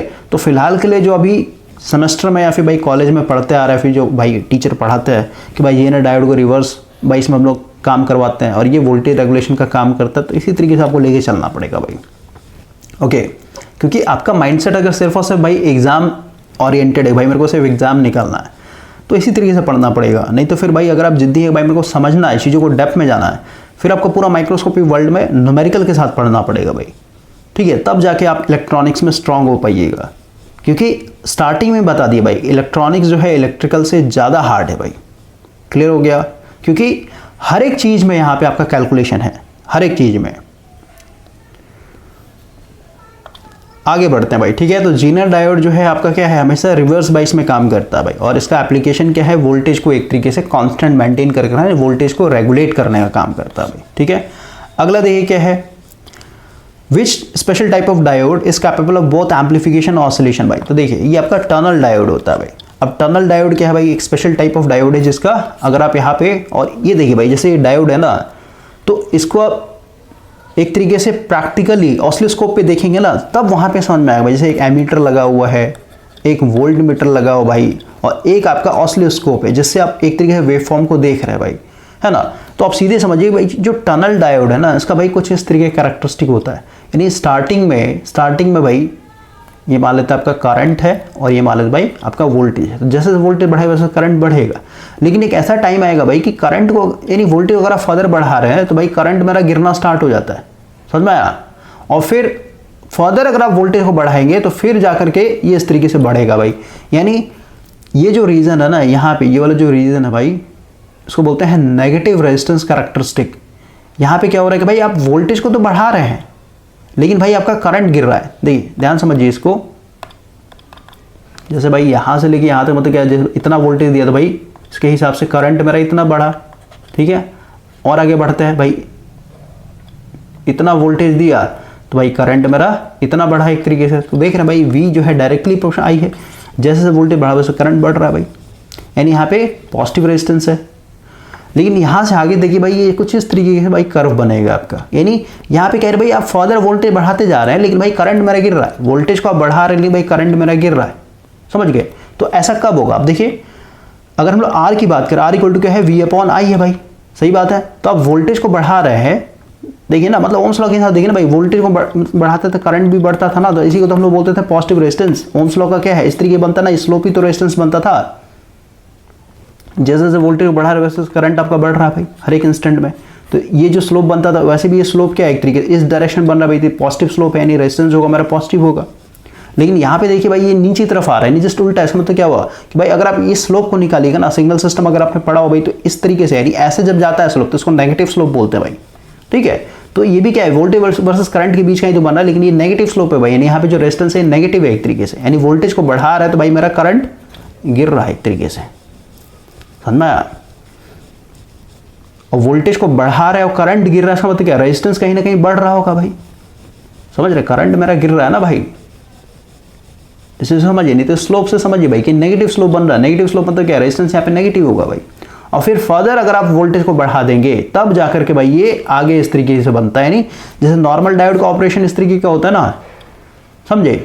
तो भाई यहां से लेके यहां तक, देखिए यहां से लेके यहां तक आपका ये पूरा क्या है, टनल डायोड का इफेक्ट है भाई। लेकिन इसके बाद यहां से जब आगे बढ़ रहे भाई, तब ये एक तरीके से नॉर्मल डायोड की तरह बिहेव करना स्टार्ट करता है। क्लियर हो गया।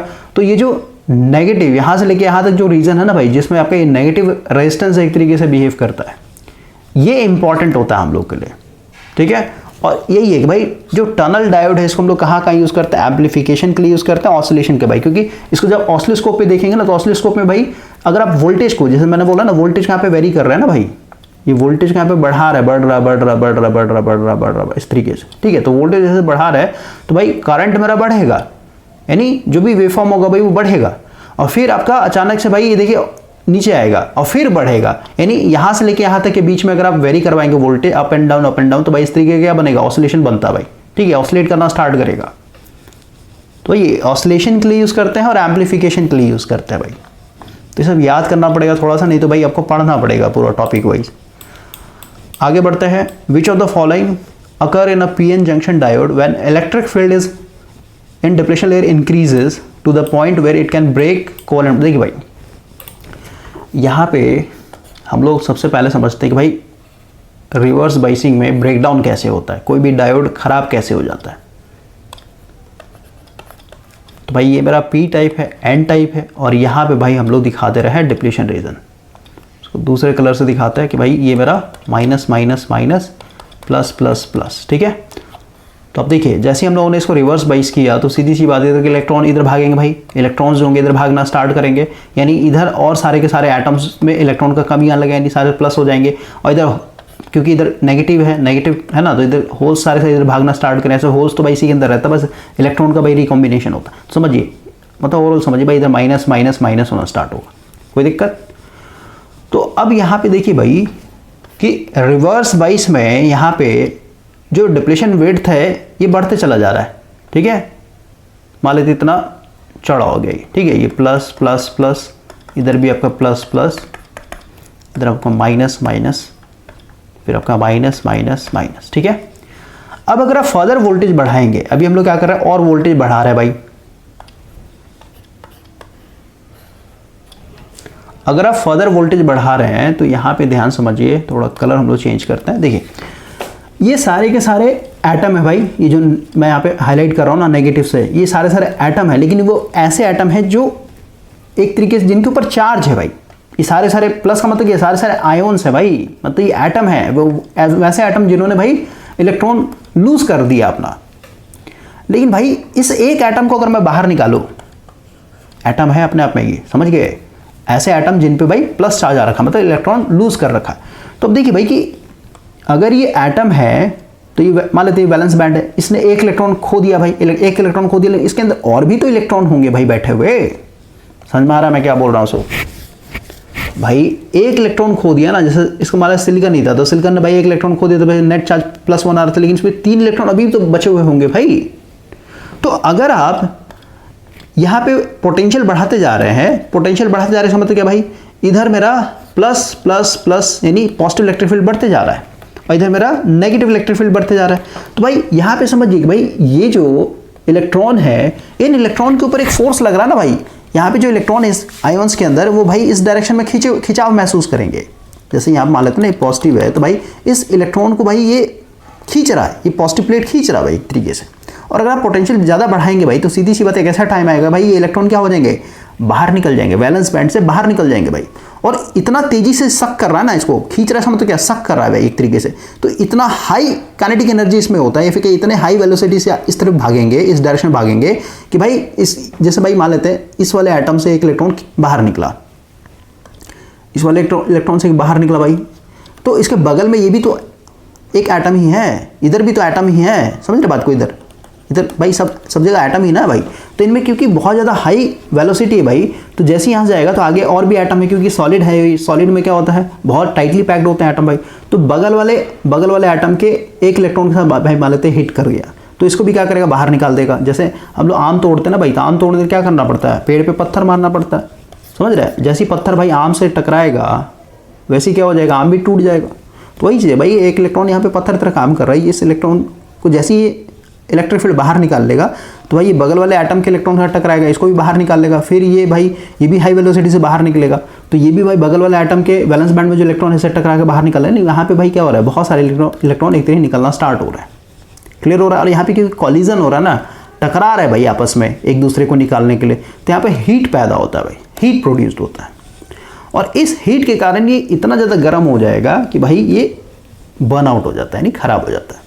ठीक है, इसी को बोलते हैं हम लोग रिवर्स ब्रेकडाउन, और इसी को दूसरे लैंग्वेज बोलते हैं एवलांच ब्रेकडाउन भाई। क्लियर हो गया?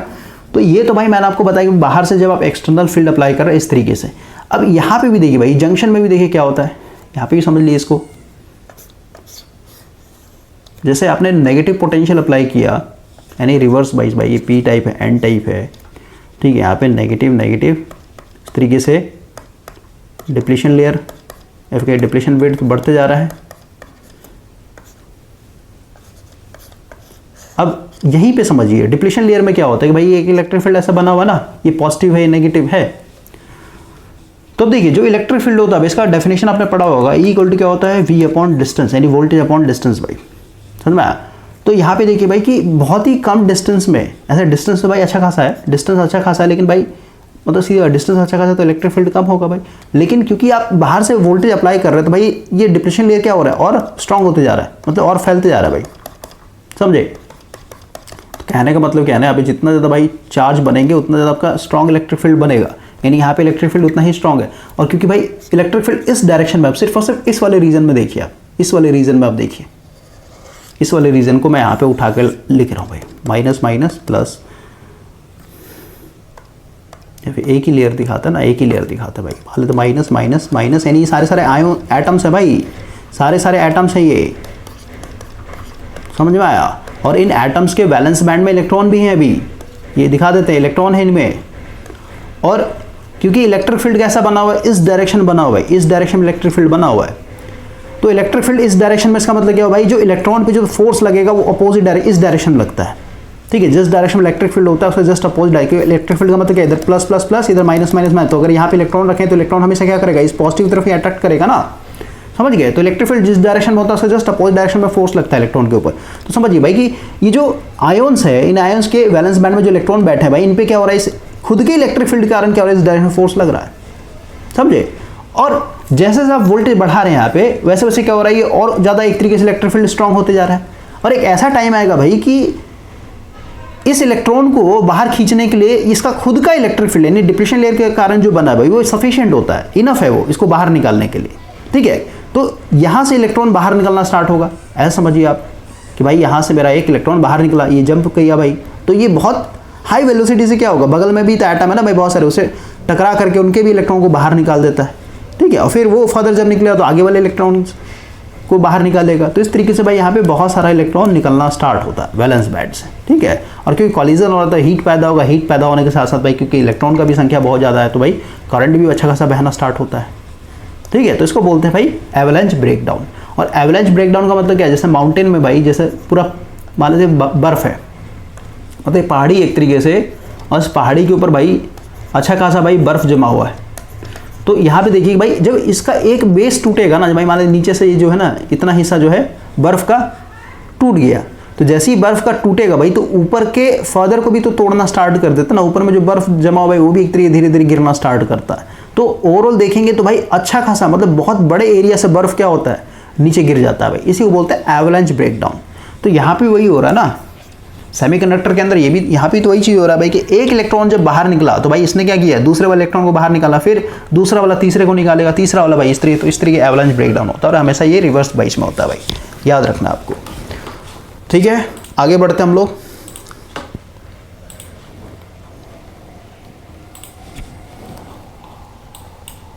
देखिए भाई नेक्स्ट क्वेश्चन है, विच of the following diode is a signal diode भाई। तो देखिए जब आप डायोड पढ़ेंगे तो डायोड में एक एप्लीकेशन पढ़ना होता है, diode as a small signal model.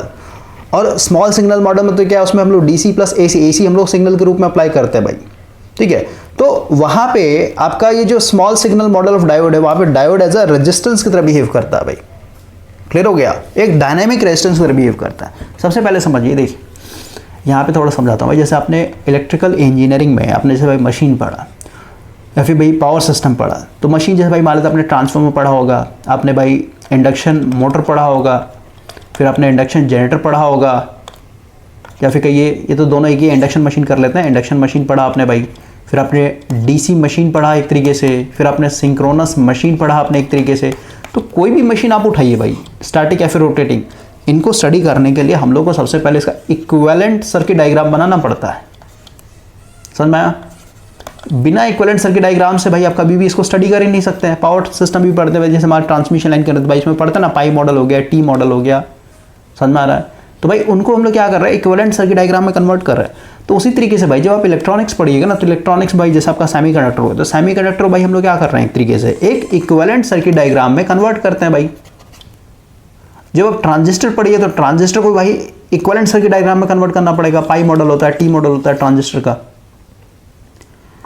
तो कोई भी टॉपिक आप पढ़िए भाई, इलेक्ट्रॉनिक्स और फिर भाई इलेक्ट्रिकल इंजीनियरिंग हो, आपको उसको पहले सबसे पहले इक्विवेलेंट सर्किट डायग्राम में कन्वर्ट करना पड़ता है, ठीक है। और इक्विवेलेंट सर्किट डायग्राम में कन्वर्ट करने के बाद फिर हम लोग भाई उसको एक तरीके से स्टडी करते हैं। जैसे एम्पलीफायर पढ़ रहे हैं भाई, ऑसिलेटर पढ़ रहे हैं, सब में आप देखिए एक इक्विवेलेंट सर्किट डायग्राम बनाना पड़ेगा आपको, एक नेटवर्क में कन्वर्ट करना पड़ेगा आपको, क्लियर हो गया। और क्योंकि इलेक्ट्रॉनिक्स में भाई आपका काफ़ी कॉम्प्लिकेटेड नेटवर्क बनता है, इसलिए आपका क्या होना चाहिए, नेटवर्क बहुत ही ज़्यादा स्ट्रॉन्ग होना चाहिए भाई। KVL, KCL, nodal, superposition theorem, Norton's theorem, Thevenin's theorem, जितना भी आपने इलेक्ट्रिकल में पढ़ा ना, वो सारा का सारा भाई अच्छा खासा कमांड होना चाहिए, तभी आप एक तरीके से इलेक्ट्रॉनिक्स के खासकर भाई जो ट्रांजिस्टर का एम्पलीफायर ये सब वाला जो सर्किट बनता है वो सब सॉल्व होगा आपसे, ठीक है। तो वही यहाँ पे कि भाई बोल रहा है सिग्नल डायोड। तो सिग्नल डायोड का मतलब क्या है कि भाई हम लोग यहाँ पे सीधे सीधे मतलब ये एप्लीकेशन है भाई एक तरीके से, ठीक है। डायोड का डिफरेंट डिफरेंट एप्लीकेशन है। तो ये एप्लीकेशन क्या है कि भाई diode as a small signal model, ठीक है, वहाँ पे एक डायनेमिक रेजिस्टेंस तरह बिहेव करता है। तो मार्केट में जो सिग्नल के लिए डायोड अवेलेबल है वो आपका भाई यहाँ पे पूछा गया कौन सा है, और ये जो ऑप्शन दिए है पॉपुलर है। जैसे माइक्रो प्रोसेसर आपने पढ़ा ना 8085, 8086, वो सब क्या भाई पॉपुलर है भाई एक तरीके से।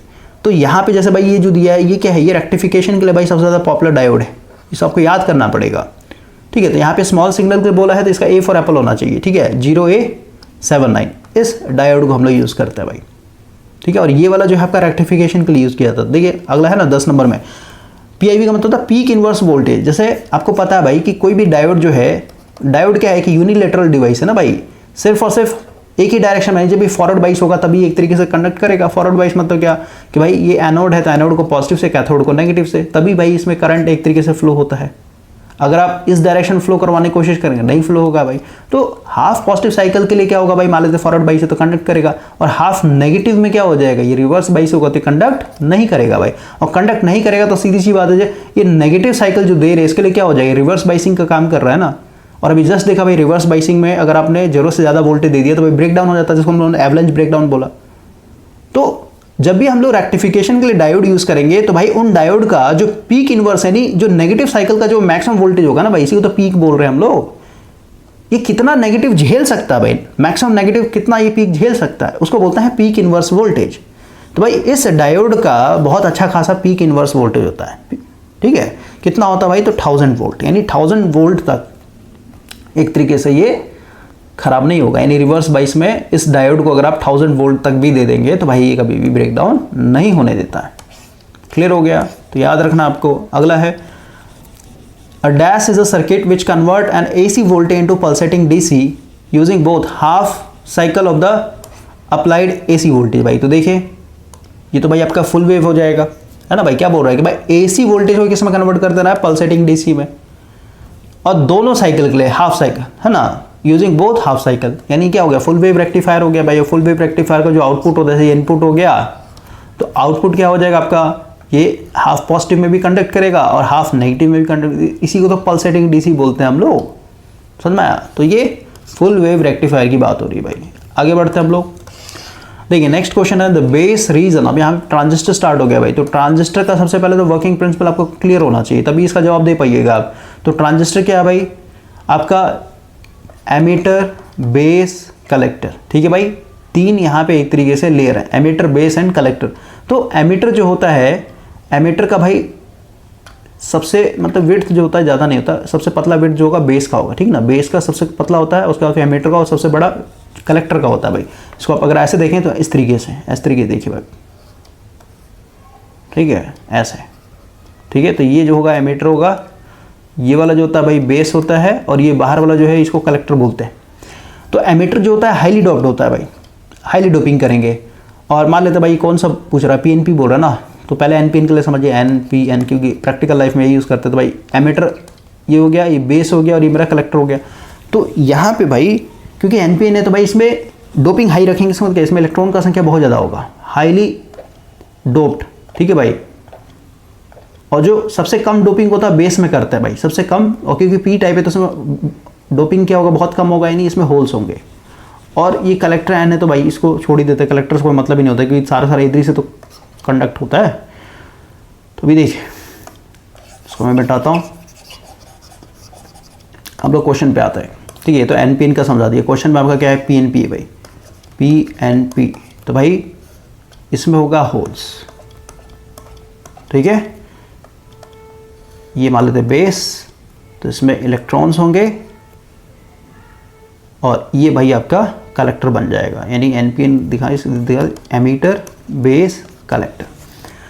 तो देखिए भाई क्या पूछ रहा है, the base reason of PNP। तो PNP भाई देखिए इसमें, क्योंकि भाई इसमें हम लोग होल्स का एक तरीके से हाईली डोपिंग करेंगे, और होल्स क्योंकि पॉजिटिव होता है। और अगर आपको यहाँ पे भाई जैसे देखिए ट्रांजिस्टर का जब आप कॉन्फ़िगरेशन पढ़ेंगे, कॉन्फ़िगरेशन के हिसाब से भाई, जैसे एमीटर और बेस, ठीक है, इसको एमीटर मान लेते हैं और बेस मान लेते हैं। एमीटर और बेस को जब आप फॉरवर्ड बाइस करेंगे, ठीक है, फॉरवर्ड बाइस करने का कि भाई NPN है ना, तो भाई बेस को मेरे को पॉजिटिव रखना पड़ेगा और एमीटर को नेगेटिव रखना पड़ेगा, तो ये फॉरवर्ड बाइस हो गया।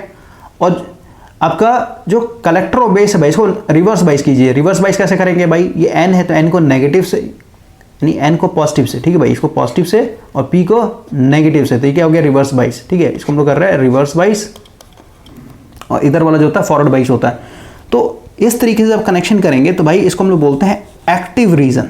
देखिए ट्रांजिस्टर जो है 3 रीजन में काम करता है। एक्टिव रीजन हो गया, एक्टिव रीजन में ही आपका एम्पलीफिकेशन होता है। और एक्टिव रीजन का कंडीशन क्या है, यहाँ पे लिख लीजिए। एक्टिव रीजन का कंडीशन क्या है भाई, कि जो आपका एमीटर और बेस है, एमीटर और बेस जो है भाई ये फॉरवर्ड बाइस होता है, ठीक है, और बेस और कलेक्टर जो होगा भाई ये हमेशा रिवर्स बाइस होगा, ठीक है, रिवर्स बाइस, तब जाके ये एक्टिव रीजन में काम करेगा। एक्टिव रीजन का सबसे बड़ा जो एप्लीकेशन है वो है आपका एम्पलीफिकेशन, ठीक है भाई। और यहाँ पे भी कंडीशन बनेगा आपका, कुछ इस तरीके का ग्राफ बनता है भाई, ठीक है, इस तरीके का आपका ग्राफ बनेगा। तो ये जो स्ट्रेट लाइन बन रहा है ना, यही एक तरीके से एक्टिव रीजन, क्लियर हो गया, इसको एक्टिव रीजन बोलते हैं भाई। ये होता है आपका सैचुरेशन और ये नीचे वाला होता है कट ऑफ। तो 3 जोन में एक तरीके से काम करता है, एक्टिव रीजन, फिर आपका सैचुरेशन और फिर कट ऑफ, ठीक है। तो सैचुरेशन की बात करें तो भाई दोनों, यानी एमीटर बेस और बेस कलेक्टर दोनों को अगर आप फॉरवर्ड कर देंगे भाई वो सैचुरेशन रीजन में चला जाता है, ठीक है। तो अभी बात करेंगे उस पर भी, हम लोग क्वेश्चन के हिसाब से रहता है भाई। तो यहाँ पे देखिए ट्रांजिस्टर का वर्किंग प्रिंसिपल कैसे है इसको समझिए। पहले NPN में समझ लेते हैं भाई, NPN, इन इसी को एमीटर, ये बेस और ये कलेक्टर। तो देखिए यहाँ पे क्योंकि हाईली डोप्ड है भाई, तो सबसे पहले अभी बताया कि भाई बेस और एमीटर और बेस को क्या करें फॉरवर्ड बाइस में, तो N को नेगेटिव से P को पॉजिटिव से जोड़ दिया हम लोगों ने। फिर आपका देखिए ये बेस और ये कलेक्टर है, तो बेस मतलब P है, इसका मतलब पॉजिटिव से, यानी इसको रिवर्स बाइस करना है, इसको नेगेटिव से इसको पॉजिटिव, इस तरीके जोड़ दिया हम लोगों ने। तो देखिए होगा क्या, होता क्या है भाई, क्योंकि ये फॉरवर्ड बाइस है तो इलेक्ट्रॉन क्या होगा, इलेक्ट्रॉन क्योंकि भाई ये प्लस है ना, देख रहे हैं ये प्लस, तो ये खींचा हुआ चलाएगा, इलेक्ट्रॉन इधर खींचा हुआ चलाएगा भाई। और क्योंकि ये जो बेस है, बेस रीजन क्या है, P है, P में क्या होता है, होल्स होते हैं भाई, तो लाइटली डोप्ड होता है, मतलब यहाँ पे होल्स बहुत कम होगा भाई। तो इलेक्ट्रॉन जब यहाँ पहुँचेंगे, यानी बेस वाले रीजन में पहुँचेंगे, तो कुछ जो है भाई न्यूट्रल हो जाता है होल के साथ मिक्स होकर के, समझ में आ रहा है। कुछ इलेक्ट्रॉन यहाँ पे रिकम्बाइन कर लेंगे और ख़त्म हो जाएंगे भाई। लेकिन क्योंकि हाईली डोप्ड है ना, N जो है आपका, यानी जो एमीटर भाई हाईली डोप्ड है, तो यहाँ से इलेक्ट्रॉन बहुत ज़्यादा निकलेंगे भाई। तो ज़्यादातर जो इलेक्ट्रॉन यहाँ पहुँचेंगे, यानी बेस रीजन पहुँचेंगे, रुकेंगे नहीं भाई, क्योंकि यहाँ पे आपने रिवर्स बाइस यूज़ कर रखा ना, रिवर्स बाइस काफ़ी हाई, तो ये क्या करता है, खींच लेता है भाई, इलेक्ट्रॉन को खींच लेगा अपने तरफ, समझे, सारे इलेक्ट्रॉन को यहाँ से खींच लेगा। अब बोले ऐसे कैसे खींच लेगा, तो भाई इसको फिर मतलब वही चीज़ है भाई, यहाँ पे समझाने के लिए अब टाइम नहीं है यार, समझे। ये मान लेते बेस है और इधर मान लेते भाई मेरा एमीटर है और ये मेरा कलेक्टर। तो यहाँ पे देखिए, यहाँ पे भाई क्योंकि PN है ना, PN ये 2 है, एक P लेयर N लेयर, तो भाई यहाँ पे एक बैरियर बनेगा ना, समझ में आई, N है तो इधर से इलेक्ट्रॉन भागेगा भाई, तो ये प्लस प्लस प्लस और ये माइनस माइनस माइनस। और यहाँ पे भाई क्योंकि आपने P है, N है, उसको रिवर्स बाइस में कनेक्ट किया हुआ है, यानी P को नेगेटिव से N को पॉजिटिव से। तो यहाँ पे देखिए क्या होगा कि भाई यहाँ पे जैसे इलेक्ट्रॉन पहुँचे, कुछ इलेक्ट्रॉन तो रिकम्बाइन हो गए, यहाँ पे खत्म हो गए होल्स के साथ मिलकर के, बाकी जो बचे ना, क्योंकि यहाँ पे पोटेंशियल काफ़ी अच्छा खासा होता है भाई, तो सीधी सी बात है, ये नेगेटिव पोटेंशियल होने के कारण भी क्या होता है, ये भाई यहाँ पे प्लस प्लस प्लस है ना, ये सारा पोटेंशियल क्या होगा, प्लस वाला यहाँ पहुँचा हुआ रहेगा, तो इन इलेक्ट्रॉन को खींच लेता है भाई, ठीक है। बैरियर फिर यहाँ पे कुछ नहीं कर पाता है इन लोगों के लिए, ठीक है। ये पूरा इलेक्ट्रॉन को यहाँ पे सक करेगा, बहुत तेज़ी से खींचता है भाई अपने तरफ, समझ में आया। तो इस तरीके से आपका ये काम करेगा भाई। और बेटर है कि भाई आप यूट्यूब पे जाके एनिमेशन देखिए, वहाँ से क्लियर होगा, फंडामेंटल क्लियर होगा, तभी ये समझ में आएगा आपको। पहले से आपका जो बेस बना वही भाई यहाँ पे समझ में आएगा, MCQs में भी थोड़ा ना मैं आपको ये सब समझा रहा हूँ टाइम दे करके, ये तो बस रिवीजन करवाना भाई, ऐसा होता है, आपने पढ़ा होगा पहले से, तो आपको सेटिस्फेक्शन मिलेगा। क्लियर हो गया। तो यहाँ पे अगर आप देखेंगे भाई कि देखिए इलेक्ट्रॉन कहाँ से भाग रहा है, एमीटर से भाग रहा है भाई, इलेक्ट्रॉन इधर भाग रहा है और फिर होल्स में पहुँच रहा है, फिर होल्स से भाई कुछ रिकम्बाइन हो गया, बाकी फिर आपका इधर कलेक्टर जा रहा है। यानी इलेक्ट्रॉन का अगर आप डायरेक्शन देखेंगे, इलेक्ट्रॉन का अगर आप डायरेक्शन देखें भाई, तो इलेक्ट्रॉन कलेक्टर में पहले देखिए इलेक्ट्रॉन कैसे निकल रहा है, यहाँ से ऐसे निकल रहा है, सही बात है। इसका मतलब क्या हुआ कि भाई ये तो इलेक्ट्रॉन का डायरेक्शन है, तो करंट का डायरेक्शन कैसे भाग रहा होगा, करंट का डायरेक्शन ऐसे भाग रहा होगा भाई, ये मेरा कलेक्टर करंट है, समझ में आया। कलेक्टर करंट मेरा ऐसे निकलेगा, निकलना भी चाहिए कि भाई प्लस है माइनस है, तो बैटरी से हमेशा करंट क्या होता है, पॉजिटिव से निकलता है, कलेक्टर करंट ऊपर जा रहा है। क्लियर हो गया। इलेक्ट्रॉन में यहाँ पे एमीटर में देखिए, एमीटर में क्या हो रहा है भाई, इलेक्ट्रॉन ऐसे भाग रहा है, इलेक्ट्रॉन ऐसे भाग रहा है, इसका मतलब क्या, करंट मेरा ऐसे निकल रहा होगा भाई, इलेक्ट्रॉन ऐसे भाग रहा है ना एमीटर के अंदर, तो करंट कैसे भागेगा, जस्ट सपोज नहीं, करंट मेरा ऐसे निकलेगा यहाँ से, ऐसे ऐसे, ठीक है, ये मेरा एमीटर करंट, और निकलना भी चाहिए प्लस है तो भाई यहाँ से निकलेगा एमीटर करंट। और बेस करंट जो है आपका ये ऊपर चढ़ता है भाई, ठीक है, ये बेस करंट आपका ऊपर चढ़ेगा। तो यहाँ से देखिए इस पॉइंट पे कैसे लगाई, तो इधर आई है, इधर भाई मेरा IC है, यानी दोनों आउटगोइंग है, और ये मेरा इनकमिंग है, तो I इक्वल टू क्या हो जाएगा, IB प्लस IC, ठीक है। तो ये हम लोग का भाई मोस्ट इंपॉर्टेंट रिलेशन है, दोनों के लिए फॉलो होता है, आपका भाई NPN हो या फिर भाई PNP हो। क्लियर हो गया। बोलिए बेस में ऊपर क्यों चढ़ रहा है, तो भाई बेस, क्योंकि यहाँ पे देखिए ना, बेस में यहाँ पे करंट ऊपर क्यों चढ़ रहा है, इसको भी समझा देता हूँ मैं आपको। देखिए देखिए भाई, जब आपका ये PNP ट्रांजिस्टर था, जब आपने इसमें भाई कोई भी कनेक्शन नहीं किया हुआ था, ये एमीटर बेस कलेक्टर, तो ये सारे के सारे न्यूट्रल थे भाई, NPN, ये सारे न्यूट्रल थे, ए बी न्यूट्रल, सब न्यूट्रल थे, ठीक है, ओवरऑल ये न्यूट्रल था। तो अब देखिए भाई कि बेस के अंदर क्या हो रहा है कि भाई होल्स, मान लेते 2 होल्स थे, 2 इलेक्ट्रॉन इधर से आए भाई एमिटर से, और ये दोनों होल्स को खा गए भाई। तो बेस को यहाँ पे जूम करके मैं दिखा रहा हूँ, ये मेरा बेस है, तो इस बेस में 2 होल्स थे भाई, तो एमिटर से क्या हो गया, 2 इलेक्ट्रॉन आए यहाँ पे, यानी यहाँ पे क्या हो रहा है, इलेक्ट्रॉन का गेन हो रहा है भाई, इलेक्ट्रॉन आ चुके हैं यहाँ पे। तो बाहर से अगर इलेक्ट्रॉन आ रहा है, इसका मतलब क्या, इस बेस के ऊपर क्या हो जाए बताइए, बेस के ऊपर 2 नेगेटिव चार्ज आएंगे, ध्यान समझिएगा, 2 नेगेटिव चार्ज आएंगे भाई, समझ में आ रहा है कि भाई इलेक्ट्रॉन मतलब एमीटर से आ रहा है ना इलेक्ट्रॉन, तो ये तो भाई न्यूट्रल हो गया, लेकिन अभी भी क्या उसमें नेट चार्ज 2 हो गए भाई, नेगेटिव चार्ज होगा 2, क्योंकि भाई बाहर से इलेक्ट्रॉन इसमें घुसे हुए थे, तो ये तो खत्म हो भाई, होल्स का कहानी खत्म हो गया, ठीक है, इसको खत्म कर दीजिए। तो सीधी सी बात है भाई कि इस पे जो 2 नेगेटिव चार्ज आया है, तो भाई इसको फिर से मुझे न्यूट्रल करना है, क्योंकि केसीएल यहाँ पे अप्लाई कर दिया ना भाई कि जितना करंट निकला उतना ही करंट वापस भी आ रहा है, तो करंट का मतलब सीधे इलेक्ट्रॉन का होता है भाई, समझ में आया। तो अगर आपने ऊपर करंट दिखाया, ऊपर करंट गया, तो सीधी सी बात है करंट फिर वापस भी तो आना चाहिए, तो समझिए यहाँ पे कि भाई 2 इलेक्ट्रॉन यहाँ पे आए, तो भाई 2 इलेक्ट्रॉन आने से 2 नेगेटिव चार्ज आ गया, तो इस 2 नेगेटिव चार्ज को भाई मेरे को न्यूट्रल करना है। तो न्यूट्रल करना है मतलब क्या भाई, मुझे यहाँ से करंट ऊपर तरफ क्यों भेज रहा है भाई, क्योंकि करंट का डायरेक्शन मतलब करंट ऊपर भाग रहा है, मतलब करंट का मतलब होता है भाई पॉजिटिव चार्ज का फ्लो होना, पॉजिटिव चार्ज का फ्लो होना भाई, ठीक है। IB अगर ऊपर चढ़ रहा है मतलब क्या, ऊपर तरफ भाई पॉजिटिव चार्ज बह रहे होंगे, तो क्योंकि इसको कितने पॉजिटिव चार्ज देने होंगे, मेरे को 2 पॉजिटिव चार्ज देने होंगे भाई, यानी 2 होल्स ऊपर तरफ भागेगा, 2 होल्स इसमें आएंगे भाई, क्योंकि ये पॉजिटिव चार्ज कंसिडर किया जाता है होल्स को, तो भाई ये 2 नेगेटिव चार्ज को न्यूट्रल कर देगा, इसलिए करंट को मैंने यहाँ पे ऊपर चढ़ा है, ताकि होल्स को, ये बेस रीजन को फिर से क्या कर दिया जाए, न्यूट्रल कर दिया जा सके। समझ में आया, ये सब पढ़ना पड़ेगा तभी क्लियर होगा भाई। अब आते हैं हम लोग PNP ट्रांजिस्टर में भाई। तो PNP ट्रांजिस्टर में भी देखिए क्या होगा, P हो गया, N हो गया, फिर P हो गया, तो भाई ये मेरा एमीटर, ये मेरा बेस और ये मेरा कलेक्टर। तो भाई क्योंकि N है तो N में यहाँ पे देखिए P है, तो भाई इसमें तो होल्स होगा, डोपिंग करेंगे होल्स का, ठीक है। और यहाँ पे अगेन एक्टिव रीजन में नहीं, P को पॉजिटिव से, N को नेगेटिव से, इस तरीके से रहेगा भाई। और इसको रिवर्स बाइस में करेंगे, यानी N को पॉजिटिव से, P को हम लोग यहाँ पे नेगेटिव से, ठीक है। तो रिवर्स बाइस एक्टिव रीजन के भाई हम लोगों ने कर लिया। अब देखिए क्योंकि भाई ये मेरा प्लस है, तो सीधी सी बात सारा होल्स क्या होगा, इधर से भागेगा। अब क्योंकि होल्स तो भागता नहीं भाई, होल्स तो अंदर ही बैठा है। होल्स का मतलब क्या भाई, होल्स का मतलब है वैलेंस बैंड में, किसी भी एटम में वैलेंस बैंड में एक खाली स्थान जहाँ पे इलेक्ट्रॉन कमी है भाई। तो ये होल्स आगे तरफ कब भागेगा, जब यहाँ पे भाई इधर से कोई इलेक्ट्रॉन आके यहाँ बैठेगा, और फिर यहाँ पे जब इलेक्ट्रॉन बैठेगा तो भाई ये होल्स फिर आगे वाले पास शिफ्ट हो जाता है। ये सब क्लियर होना चाहिए सेमीकंडक्टर का। तो देखिए यहाँ पे जो हम लोग का बेस है ना, भले ही N रीजन हो, लेकिन भाई यहाँ पे जो डोपिंग करेंगे वो इलेक्ट्रॉन का करता है यहाँ पे, समझ में आया। तभी तो भाई यहाँ से इलेक्ट्रॉन एक तरीके जाएगा और ये होल्स को भाई कंबाइन, मतलब इसका रिकम्बाइन होगा, फिर ये इलेक्ट्रॉन आगे भागेगा भाई ऐसे ऐसे, ठीक है। तो इस तरीके से चलता है आपका। तो ये कि भाई बेस रीजन PNP में क्या होगा, तो भाई वेरी थिन होगा एंड हैवली डोप, नहीं भाई हैवली डोप नहीं होना चाहिए। एक मिनट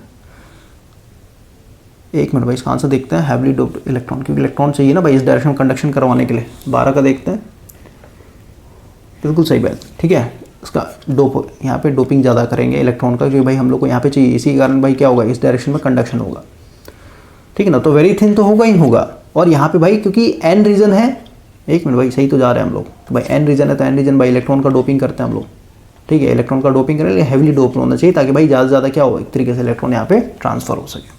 क्लियर हो गया। तो थोड़ा पढ़ना पड़ेगा भाई आपको, ऐसे क्लियर नहीं होगा। आगे बढ़ते हैं हम लोग।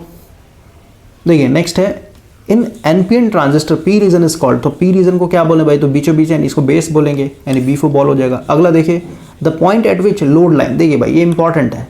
जब आप ट्रांजिस्टर पढ़िएगा तो ट्रांजिस्टर में भाई हम लोग को यहाँ पढ़ना है IC, यानी कलेक्टर करंट वर्सेस, क्योंकि भाई देखिए यहाँ पे बेटर है NPN ही लेके चलते हैं, NPN। तो NPN में क्या होता है भाई कि अगर आप ये एमीटर हो गया, बेस हो गया, तो यहाँ पे फॉरवर्ड बाइस करना है, यानी N को नेगेटिव से, P को पॉजिटिव से। तो यहाँ पे देखिए होता क्या है ना, ये मेरा क्या है VBE, क्योंकि B को पॉजिटिव रखा है तो उसको पहले लिखा जाता है। और इधर भाई मेरा क्या हो जाएगा, ये P को नेगेटिव से, N को पॉजिटिव से। तो यहाँ पे देखिए VBE को अगर आप चेंज करेंगे ना, यानी घटाएंगे बढ़ाएंगे, तो उस बेसिस पे क्या होता है भाई, आपका जो कलेक्टर करंट है, यहाँ से जो करंट निकल रहा भाई, ठीक है, या फिर वो एक तरीके से चेंज होगा भाई, ठीक है, वो वेरी करेगा आपका। एक मिनट भाई, यहाँ पे लिखना बनेगा, ठीक है। तो हम लोग को यहाँ पे कैरेक्टरिस्टिक दिखाना पड़ता है भाई कि आईसी जो है, आईसी वर्सेस जो वीबी और वीबी जो है ना आपका अलग अलग हुआ। यहाँ पे ग्राफ कुछ इस तरीके बनता है भाई, ठीक है, इसको समझाने में भी टाइम लगेगा ना, इसको आप समझिए इस तरीके से। तो जो स्ट्रेट लाइन जा रहा है ना, इसको एक्टिव रीजन बोलते हैं भाई, ठीक है। ये सारा एक्टिव रीजन है। इधर ये जो पूरा पोर्शन हो गया ना, इधर वाला जो पोर्शन है भाई, इधर इधर इधर पूरा, इसको बोलते हैं हम लोग सीधे सैचुरेशन रीजन, ठीक है। और यहाँ पे भाई जो लोड लाइन बन रहा है ना, लोड लाइन मतलब क्या, सीधे से ऑपरेटिंग पॉइंट कुछ इस तरीके का आपका स्ट्रेट लाइन खींचेगा भाई इसमें, ठीक है। ये आपका कुछ इस तरीके स्ट्रेट लाइन बनता है। और ये डिफरेंट वीबी के लिए, VB1 है, VB2 है, VB3 है, ठीक है। तो इस पर अगर आप काम करते हैं, इसका ऑपरेटिंग पॉइंट होगा। ऑपरेटिंग पॉइंट को हम लोग क्यू पॉइंट बोलते हैं भाई, ठीक है, इसको क्यू पॉइंट भी बोलते हैं।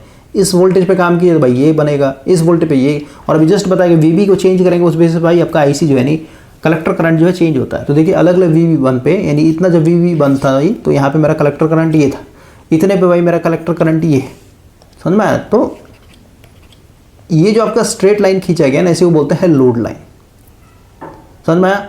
और जहाँ पे भाई आपका ये मैच कर रहा है ना, उसको बोलते हैं हम लोग ऑपरेटिंग पॉइंट, या फिर कहिए क्यू पॉइंट। अब यहाँ पे आते हैं, क्या बोल रहा है, the point eight which load line intersect saturation. भाई सैचुरेशन मतलब क्या, जैसे भाई इस वाले एक और दिखा देते हैं, यहाँ पे ऐसे दिखा देते हैं भाई, ठीक है। तो अब देखिए भाई, ये अगर इधर स्ट्रेट लाइन में कहीं पे इंटरसेक्ट करता तो भाई हम लोग कहते हैं भाई कि एक्टिव रीजन में काम कर रहा है। लेकिन भाई ये क्या है, सैचुरेशन रीजन को एक तरीके से कट कर रहा है। यहाँ पे क्या है, सैचुरेशन रीजन है भाई आपका। तो ये लिखा ना, the point eight which the load line intersect IB saturation, मतलब सैचुरेशन वाले रीजन में कर रहा है भाई, तो उसको क्या बोलेंगे, तो उसको भाई हम लोग सैचुरेशन पॉइंट बोलते हैं, फिर सैचुरेशन रीजन बोलेंगे हम लोग। रीजन तो नहीं बोल सकते, एक पॉइंट है ना, एक पर्टिकुलर पॉइंट है भाई, तो उसको सैचुरेशन पॉइंट बोलते हैं हम लोग। क्लियर हो गया, तो D फॉर डॉग हो जाएगा। अगला पढ़ते हैं, the number of depletion layer in BJT। तो BJT में कितना होता है भाई, यानी BJT मतलब ट्रांजिस्टर भाई, ट्रांजिस्टर को हम लोग सीधे सीधे BJT बोलते हैं भाई, बाईपोलर, एक मिनट, BJT, ठीक है, बाईपोलर जंक्शन ट्रांजिस्टर। बाईपोलर क्योंकि भाई होल्स और इलेक्ट्रॉन दोनों ही चलते, कंडक्शन होता है यहाँ पे। क्लियर हो गया। तो भाई इसमें आप देखिए कितने हैं, NPN। तो क्या पूछा है यहाँ पे, डिप्लीशन लेयर की बात हो रही है भाई। दो होता है, एक यहाँ बनेगा और एक यहाँ बनेगा भाई, ठीक है। ये फॉरवर्ड बाई से चलती है, पतला हो जाता है, और रिवर्स बाई में ये, ठीक है। तो दो बनते हैं यहाँ पे। आगे बढ़ते हैं, देखिए नेक्स्ट क्वेश्चन है, रेजोनेंट और tuned circuit combine an inductor and dash. तो भाई यहाँ पे इंडक्टर एंड कैपेसिटर होता है, ठीक है, कैपेसिटर इसको बोलते हैं। जैसे हमने रेजोनेंस पढ़ा हो, रेजोनेंस में भाई पैरेलल सर्किट अगर आपने पढ़ा हो, तो पैरेलल सर्किट में आपने ये देखा होगा, ठीक है, R हो गया, L हो गया, इस तरीके से। तो रेजोनेंस कंडीशन में क्या होता है भाई, रेजोनेंस कंडीशन में क्या है कि भाई इधर मेरा नेट करंट जीरो हो जाता है, I = 0। जीरो मतलब कहते हैं इन्फिनाइट इंपेडेंस हो जाता है भाई, ठीक है। इंपेडेंस जो होगा मेरा इन्फिनाइट होगा, तभी तो करंट जीरो हो गया। तो ओवरऑल मेरा सर्किट जो है प्योर रेजिस्टिव यानी इतना ही बनता है भाई, इधर ओपन हो जाता है एक तरीके से, ठीक है। तो ये जो सर्किट है आपका कैपेसिटर और इंडक्टर का, इसको बोलते हैं टैंक सर्किट भाई, ठीक है। इसको टैंक सर्किट बोल रहे हैं। टैंक सर्किट क्यों बोल रहे हैं भाई, क्योंकि देखिए टंकी क्या होता है, टंकी क्या होता है भाई, एक बार खाली हो रहा है, फिर भर रहा है, खाली हो रहा है, भर रहा है। तो यहाँ पे भी इसी तरीके क्या होता है कि भाई जैसे मान लेते हैं मेरा कैपेसिटर फुली चार्ज, ठीक है, प्लस है माइनस है, प्लेट है ना, दो प्लेट है भाई, तो एक पॉजिटिव हो गया और एक नेगेटिव हो गया।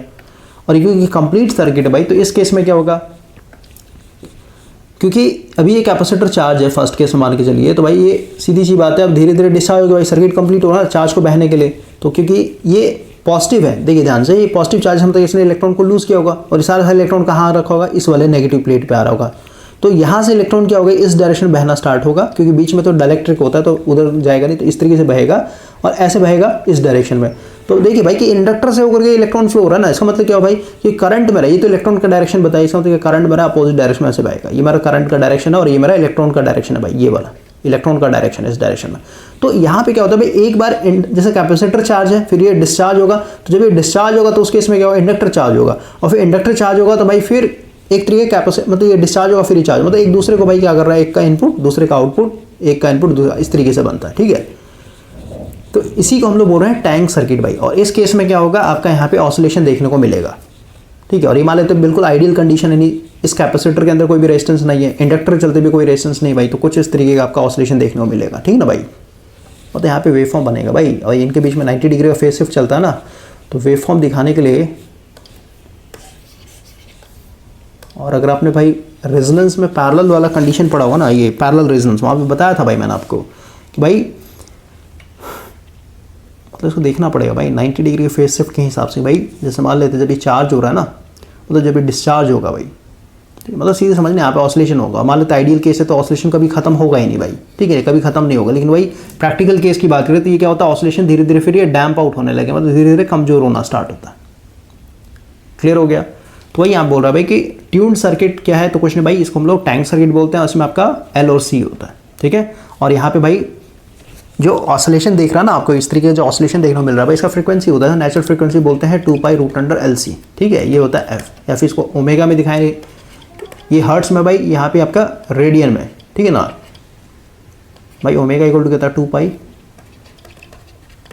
2π होता है ना भाई, तो इसको ऐसे लिख सकते हैं ना 2π/t। तो भाई 2π मतलब होता है रेडियन और t का मतलब होता है पर सेकंड, ठीक है। तो रेडियन पर सेकंड भाई हर्ट्स में है, तो इसका अगर आप देखेंगे तो भाई सीधे सीधे √LC होता है, तो नेचुरल फ्रीक्वेंसी बोलते हैं। और ये फ्रीक्वेंसी क्या है, एक तरीके से L और C पे डिपेंड करता है। इसका इस टैंक सर्किट भाई L और C कितना, उस बेसिस पर आपका ये ओमेगा वैल्यू चेंज होगा, ठीक है। तो यहाँ पूछा है भाई, आगे बढ़ते हैं हम लोग, और ऑसिलेटर जब आएंगे तो वहाँ भी बात करेंगे, ठीक है। अगला देखिए क्या है, oscillator which produce non sinusoidal voltage या फिर कहीं वेव फॉर्म। तो देखिए भाई ऑसिलेटर दो तरीके का होता है, एक ऑसिलेटर जो भाई साइनसोइडल वेव फॉर्म को प्रोड्यूस करे, और एक होता है भाई वैसे ऑसिलेटर जो भाई नॉन साइनसोइडल, जैसे स्क्वायर वेव हो गया, ट्रायंगुलर वेव हो गया, सॉटूथ हो गया, इस तरीके का वेव फॉर्म जो बनाता है तो उसको बोलते हैं रिलैक्सेशन ऑसिलेटर भाई, इसका स्पेशल नाम रखा जाता है। क्लियर हो गया? और ऑसिलेटर क्या कर रहा है, ऑसिलेटर हम लोग कैसे बना रहे हैं, जैसे अभी आपने टैंक सर्किट देखा ना भाई, ये ऑसिलेटर ही तो है, ऑसिलेटर ही तो है कि भाई ये आपका क्या कर रहा है, एक पर्टिकुलर वेव फॉर्म को बार बार ऑसिलेट करवा रहा है इस तरीके से। और यहाँ भाई DC अप्लाई कर दीजिए, यहाँ पे हम लोग DC देते हैं, DC देने के कारण क्या हो रहा है, ये चार्ज हो गया एक बार, फिर इसी में क्या हो रहा है, एक तरीके चार्ज डिस्चार्ज एक तरीके से, उसमें आप लोग को पॉजिटिव फीडबैक ही देना होता है। क्योंकि अभी जस्ट बताना भाई L और C के चलते क्या होगा, कुछ ना कुछ रेजिस्टेंस आएगा, तो रेजिस्टेंस आने के चलते क्या होगा, जो ऑसिलेशन है वो धीरे धीरे डैम्प आउट होगा, खत्म हो जाएगा आगे जा करके। तो भाई मुझे यहाँ पे कंटिन्यूसली क्या है, पावर देते रहना पड़ेगा भाई, तभी जा करके क्या होगा आपका, ये इस तरीके से आपका हमेशा के लिए ऑसिलेट करते रहेगा, कभी भी इसमें इस तरीके का डैम्पिंग देखने को नहीं मिलेगा भाई, ठीक है। तो पॉजिटिव फीडबैक क्या है भाई, जो भी आउटपुट है उसका कुछ ना कुछ हिस्सा हम लोग इनपुट में फिर से सप्लाई करते रहे, तो ये इस तरीके का डैम्पिंग होने नहीं देता है, तो इसी को बोल रहे हैं हम लोग ऑसिलेटर। अब ये क्योंकि भाई साइनसोइडल ऑसिलेटर है ना, ये साइन वेव एक तरीके निकाल रहा है, ठीक है। लेकिन कुछ ऐसे ऑसिलेटर होते हैं भाई जिसको रिलैक्सेशन ऑसिलेटर बोलेंगे, ये क्या करेगा, ये आपका नॉन साइनसोइडल वेव फॉर्म बना के देगा। नॉन साइनसोइडल वेव फॉर्म मतलब क्या कि भाई आपका स्क्वायर वेव हो सकता है, आपका ट्रायंगुलर वेव फॉर्म हो सकता है, ठीक है, आपका सॉटूथ वेव फॉर्म हो सकता है इस तरीके का। क्लियर हो गया? तो ऑसिलेटर कुछ नहीं, याद रखना है कि एक डिवाइस है भाई जो कि DC को क्या कर दे रहा है AC में, क्योंकि भाई यहाँ पे आप कैपेसिटर को फुल्ली चार्ज करने के लिए DC ही तो अप्लाई करेंगे ना। ये दो प्लेट पे भाई ये plus plus plus plus plus minus minus, तो भाई एक बार आपने क्या कर दिया, फुल्ली चार्ज कर दिया, उसके बाद आप क्या कर दीजिए यहाँ पे भाई इस तरीके से इंडक्टर और कैपेसिटर जोड़ दिए, ये मेरा क्या है, एक ऑसिलेटर बन गया छोटा सा, ठीक है। लेकिन ये डैम्प आउट हो जाएगा भाई, कुछ समय के बाद ये खत्म हो जाएगा ऑसिलेट करना, तो यहाँ पे हम लोग को पॉजिटिव फीडबैक डालना पड़ेगा। आगे बढ़ते हैं, व्हाट इज ऑसिलेटर। तो अभी जस्ट बताया भाई ऑसिलेटर क्या है, एक एम्पलीफायर है विथ पॉजिटिव फीडबैक। भाई पॉजिटिव फीडबैक क्यों चाहिए, ये डैम्पिंग को खत्म करने के लिए, ठीक है, ये खत्म ना हो जाए मेरा ऑसिलेशन आगे जा करके, ठीक है।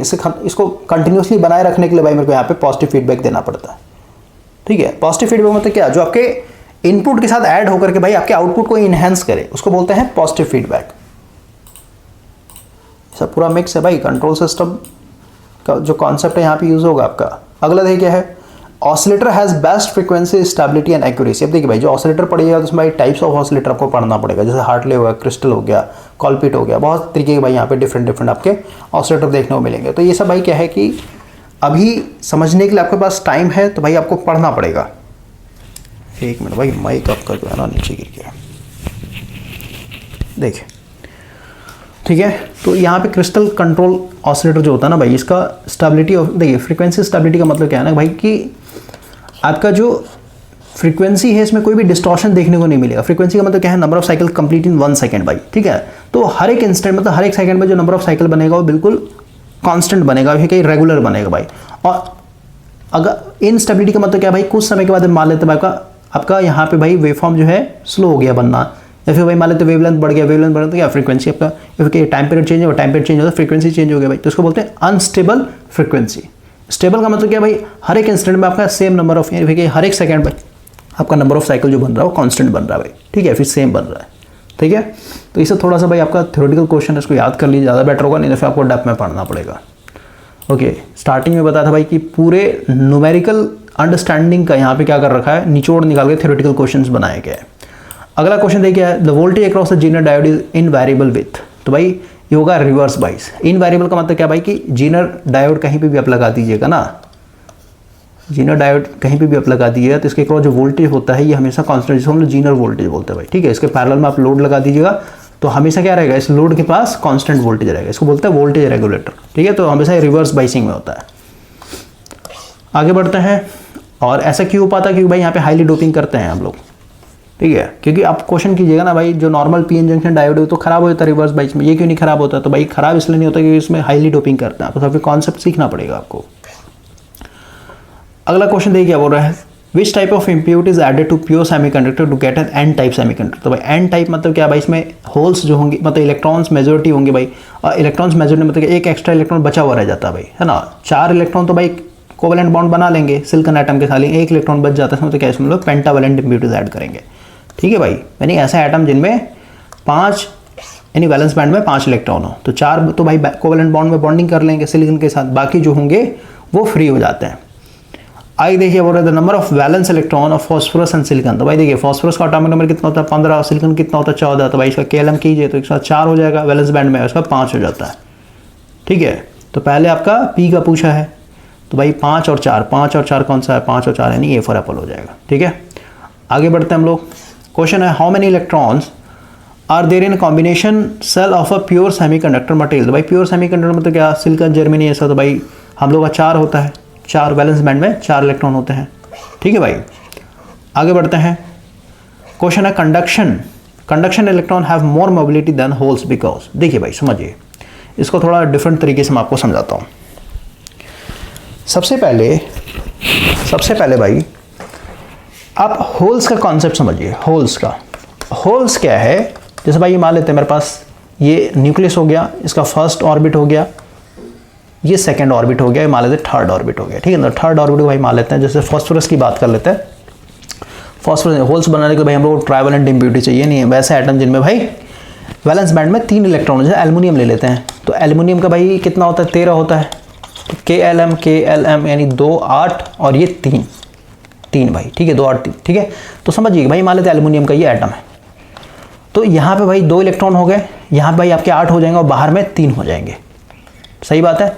तो अगर आप ये ट्राइवेलेंट इम्प्योरिटीज अगर आप किसी भी प्योर सेमीकंडक्टर जैसे सिलिकॉन का ये क्रिस्टल है भाई, इसमें अगर आप डोपिंग कर देंगे ट्राइवेलेंट इम्प्योरिटीज का, तो भाई यहाँ पे क्या होगा, सिलिकॉन का जो एटम है इसका वैलेंस बैंड में 4 इलेक्ट्रॉन है, 1 2 3 4, और इधर मान लेते हैं एल्युमिनियम का एटम है भाई, इसके 1 2 3, तो भाई ये इसके साथ शेयरिंग कर लेगा कोवेलेंट बना के, ये इसके साथ कोवेलेंट बॉन्ड बना लेगा और ये इसके साथ बना लेगा, ठीक है।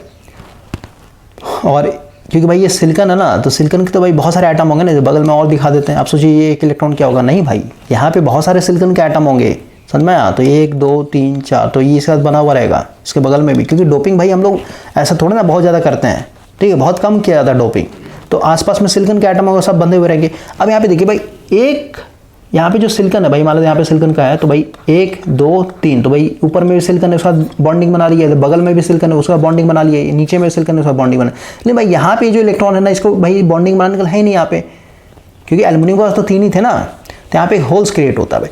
तो समझिए भाई जो होल्स है ना, ये होल्स जो है ये वैलेंस बैंड के अंदर है भाई, किसी भी एटम के अंदर आप होल्स की बात कर रहे हैं तो भाई ये वैलेंस बैंड में अवेलेबल है, क्लियर हो गया ये चीज़। और वही अगर हम लोग यहाँ पे एन टाइप सेमीकंडक्टर की बात करें, यानी जैसे पी टाइप सेमीकंडक्टर है ना, तो पी टाइप सेमीकंडक्टर भाई जो अपने होल्स को दिखाया, मेजॉरिटी होल्स है ना यहाँ पे, तो भाई ये होल्स क्या है, वैलेंस बैंड के अंदर है, वैलेंस बैंड के अंदर है भाई घुसे हुए। लेकिन एन टाइप सेमीकंडक्टर की बात करें भाई, तो यहाँ पे जो हम लोग इलेक्ट्रॉन दिखाते हैं, एक्स्ट्रा इलेक्ट्रॉन जो दिखा रहे हैं, ये ज़्यादा चांस होता है भाई रूम टेम्परेचर आते आते क्या हो जाए, फ्री इलेक्ट्रॉन बन जाए, यानी वैलेंस बैंड से बाहर निकल जाते हैं भाई, समझ में आ रहा है मैं क्या बोल रहा हूँ। सो ये वैलेंस बैंड के बाहर निकल चुके भाई, यानी ये फ्री इलेक्ट्रॉन एक तरीके से। रूम टेम्परेचर अगर हम लोग लेकर चलते हैं, रूम टेम्परेचर क्या है, अच्छा खासा टेम्परेचर है ना भाई, क्योंकि एब्सोल्यूट टेम्परेचर कितना है आपका 0 केल्विन है, फिर ये -273 डिग्री सेल्सियस, तो इससे अगर आप रूम टेम्परेचर को कंपेयर कीजिए माइनस में, माइनस 27 डिग्री भाई मान के चलते, तो भाई तो माइनस 273 और कहाँ 27, तो भाई बहुत गर्म टेम्परेचर है ना ये। तो इतना टेम्परेचर काफ़ी होता है कि भाई इन इलेक्ट्रॉन को क्या कर दिया जाए, वैलेंस बैंड से बाहर निकाल दिया जाए। तो देखिए भाई ये जो इलेक्ट्रॉन है ये वैलेंस बैंड से बाहर निकले हुए हैं, क्लियर हो रहा है। और ये वैलेंस, ये जो होल्स हैं भाई, होल्स ये वैलेंस बैंड के अंदर है घुसे हुए। तो ध्यान समझिए, अगर भाई आपने क्वांटम फिजिक्स थोड़ा सा ही पढ़ा होगा तो आपको पता होना चाहिए कि भाई अगर मान लेते हैं यहाँ पे एक इलेक्ट्रॉन है, इसको मेरे को बाहर निकालना, तो भाई मुझे बाहर से एनर्जी देना पड़ता है, एनर्जी इसको देना पड़ेगा, तब भाई एनर्जी मतलब हमारी हीट एनर्जी क्यू से दिखाता है ना थर्मोडायनेमिक्स में। तो भाई इसको एनर्जी में दे रहा हूँ तो भाई ये एक्साइटेड होगा, ये बाहर निकलेगा। समझ में आ रहा है मैं क्या बोल रहा हूँ? यानी इसने ये बाहर निकला सा तो क्या ये एक्साइटेड मोड में भाई, इसके पास अच्छा खासा एनर्जी है अभी, क्लियर हो रहा है। ये एक्साइटेड मोड में है। और होल्स की अगर बात करें, जैसे भाई मान लेते हैं होल्स, तो होल्स तो भाई वैलेंस बैंड में ही है ना, समझ गए। तो भाई मान लेते हैं ये इलेक्ट्रॉन, जैसे यहाँ पे देखिए ना, ये मान लें पी टाइप है और ये एन टाइप है। तो भाई अगर इसको हम लोग फॉरवर्ड बाइज करें पी को इसे पॉजिटिव से, तो भाई देखिए इधर जो इलेक्ट्रॉन होता है, इलेक्ट्रॉन क्या होगा भाई, इधर आएगा, इस डायरेक्शन में आएगा, तो यानी होल्स के साथ कंबाइन होगा, होल्स के साथ रिकंबाइन होता है ना भाई। तो अब देखिए भाई कि होल्स जो है वैलेंस बैंड में है, और एन टाइप में जो इलेक्ट्रॉन है भाई वो क्या है, वैलेंस बैंड से बाहर निकले हुए। यानी यहाँ पे देखिए भाई ये जो इलेक्ट्रॉन है ना, तो कहना इलेक्ट्रॉन भाई एक्साइटेड मोड में है, यहाँ पे ज़्यादा एनर्जी गेन किए हुए हैं। अब ये होल्स मतलब ये जो इलेक्ट्रॉन है भाई वो जा रहा है कहाँ, होल्स के पास जा रहा है। होल्स के पास जाना मतलब क्या भाई, ये वैलेंस बैंड के अंदर घुस रहा है भाई। आप ऐसा समझिए भाई ये एटम है, ये इसका होल्स है, तो एक इलेक्ट्रॉन भाई जो एक्साइटेड मोड में था, यानी बाहर से इसने एनर्जी लिया हुआ है, ये कहाँ घुस रहा है, रिकंबाइन करने के लिए फिर से भाई वैलेंस बैंड में आ रहा है, यानी ये एक तरीके से लोअर एनर्जी में आ रहा है भाई। समझ में आ रहा है मैं क्या बोल रहा हूँ?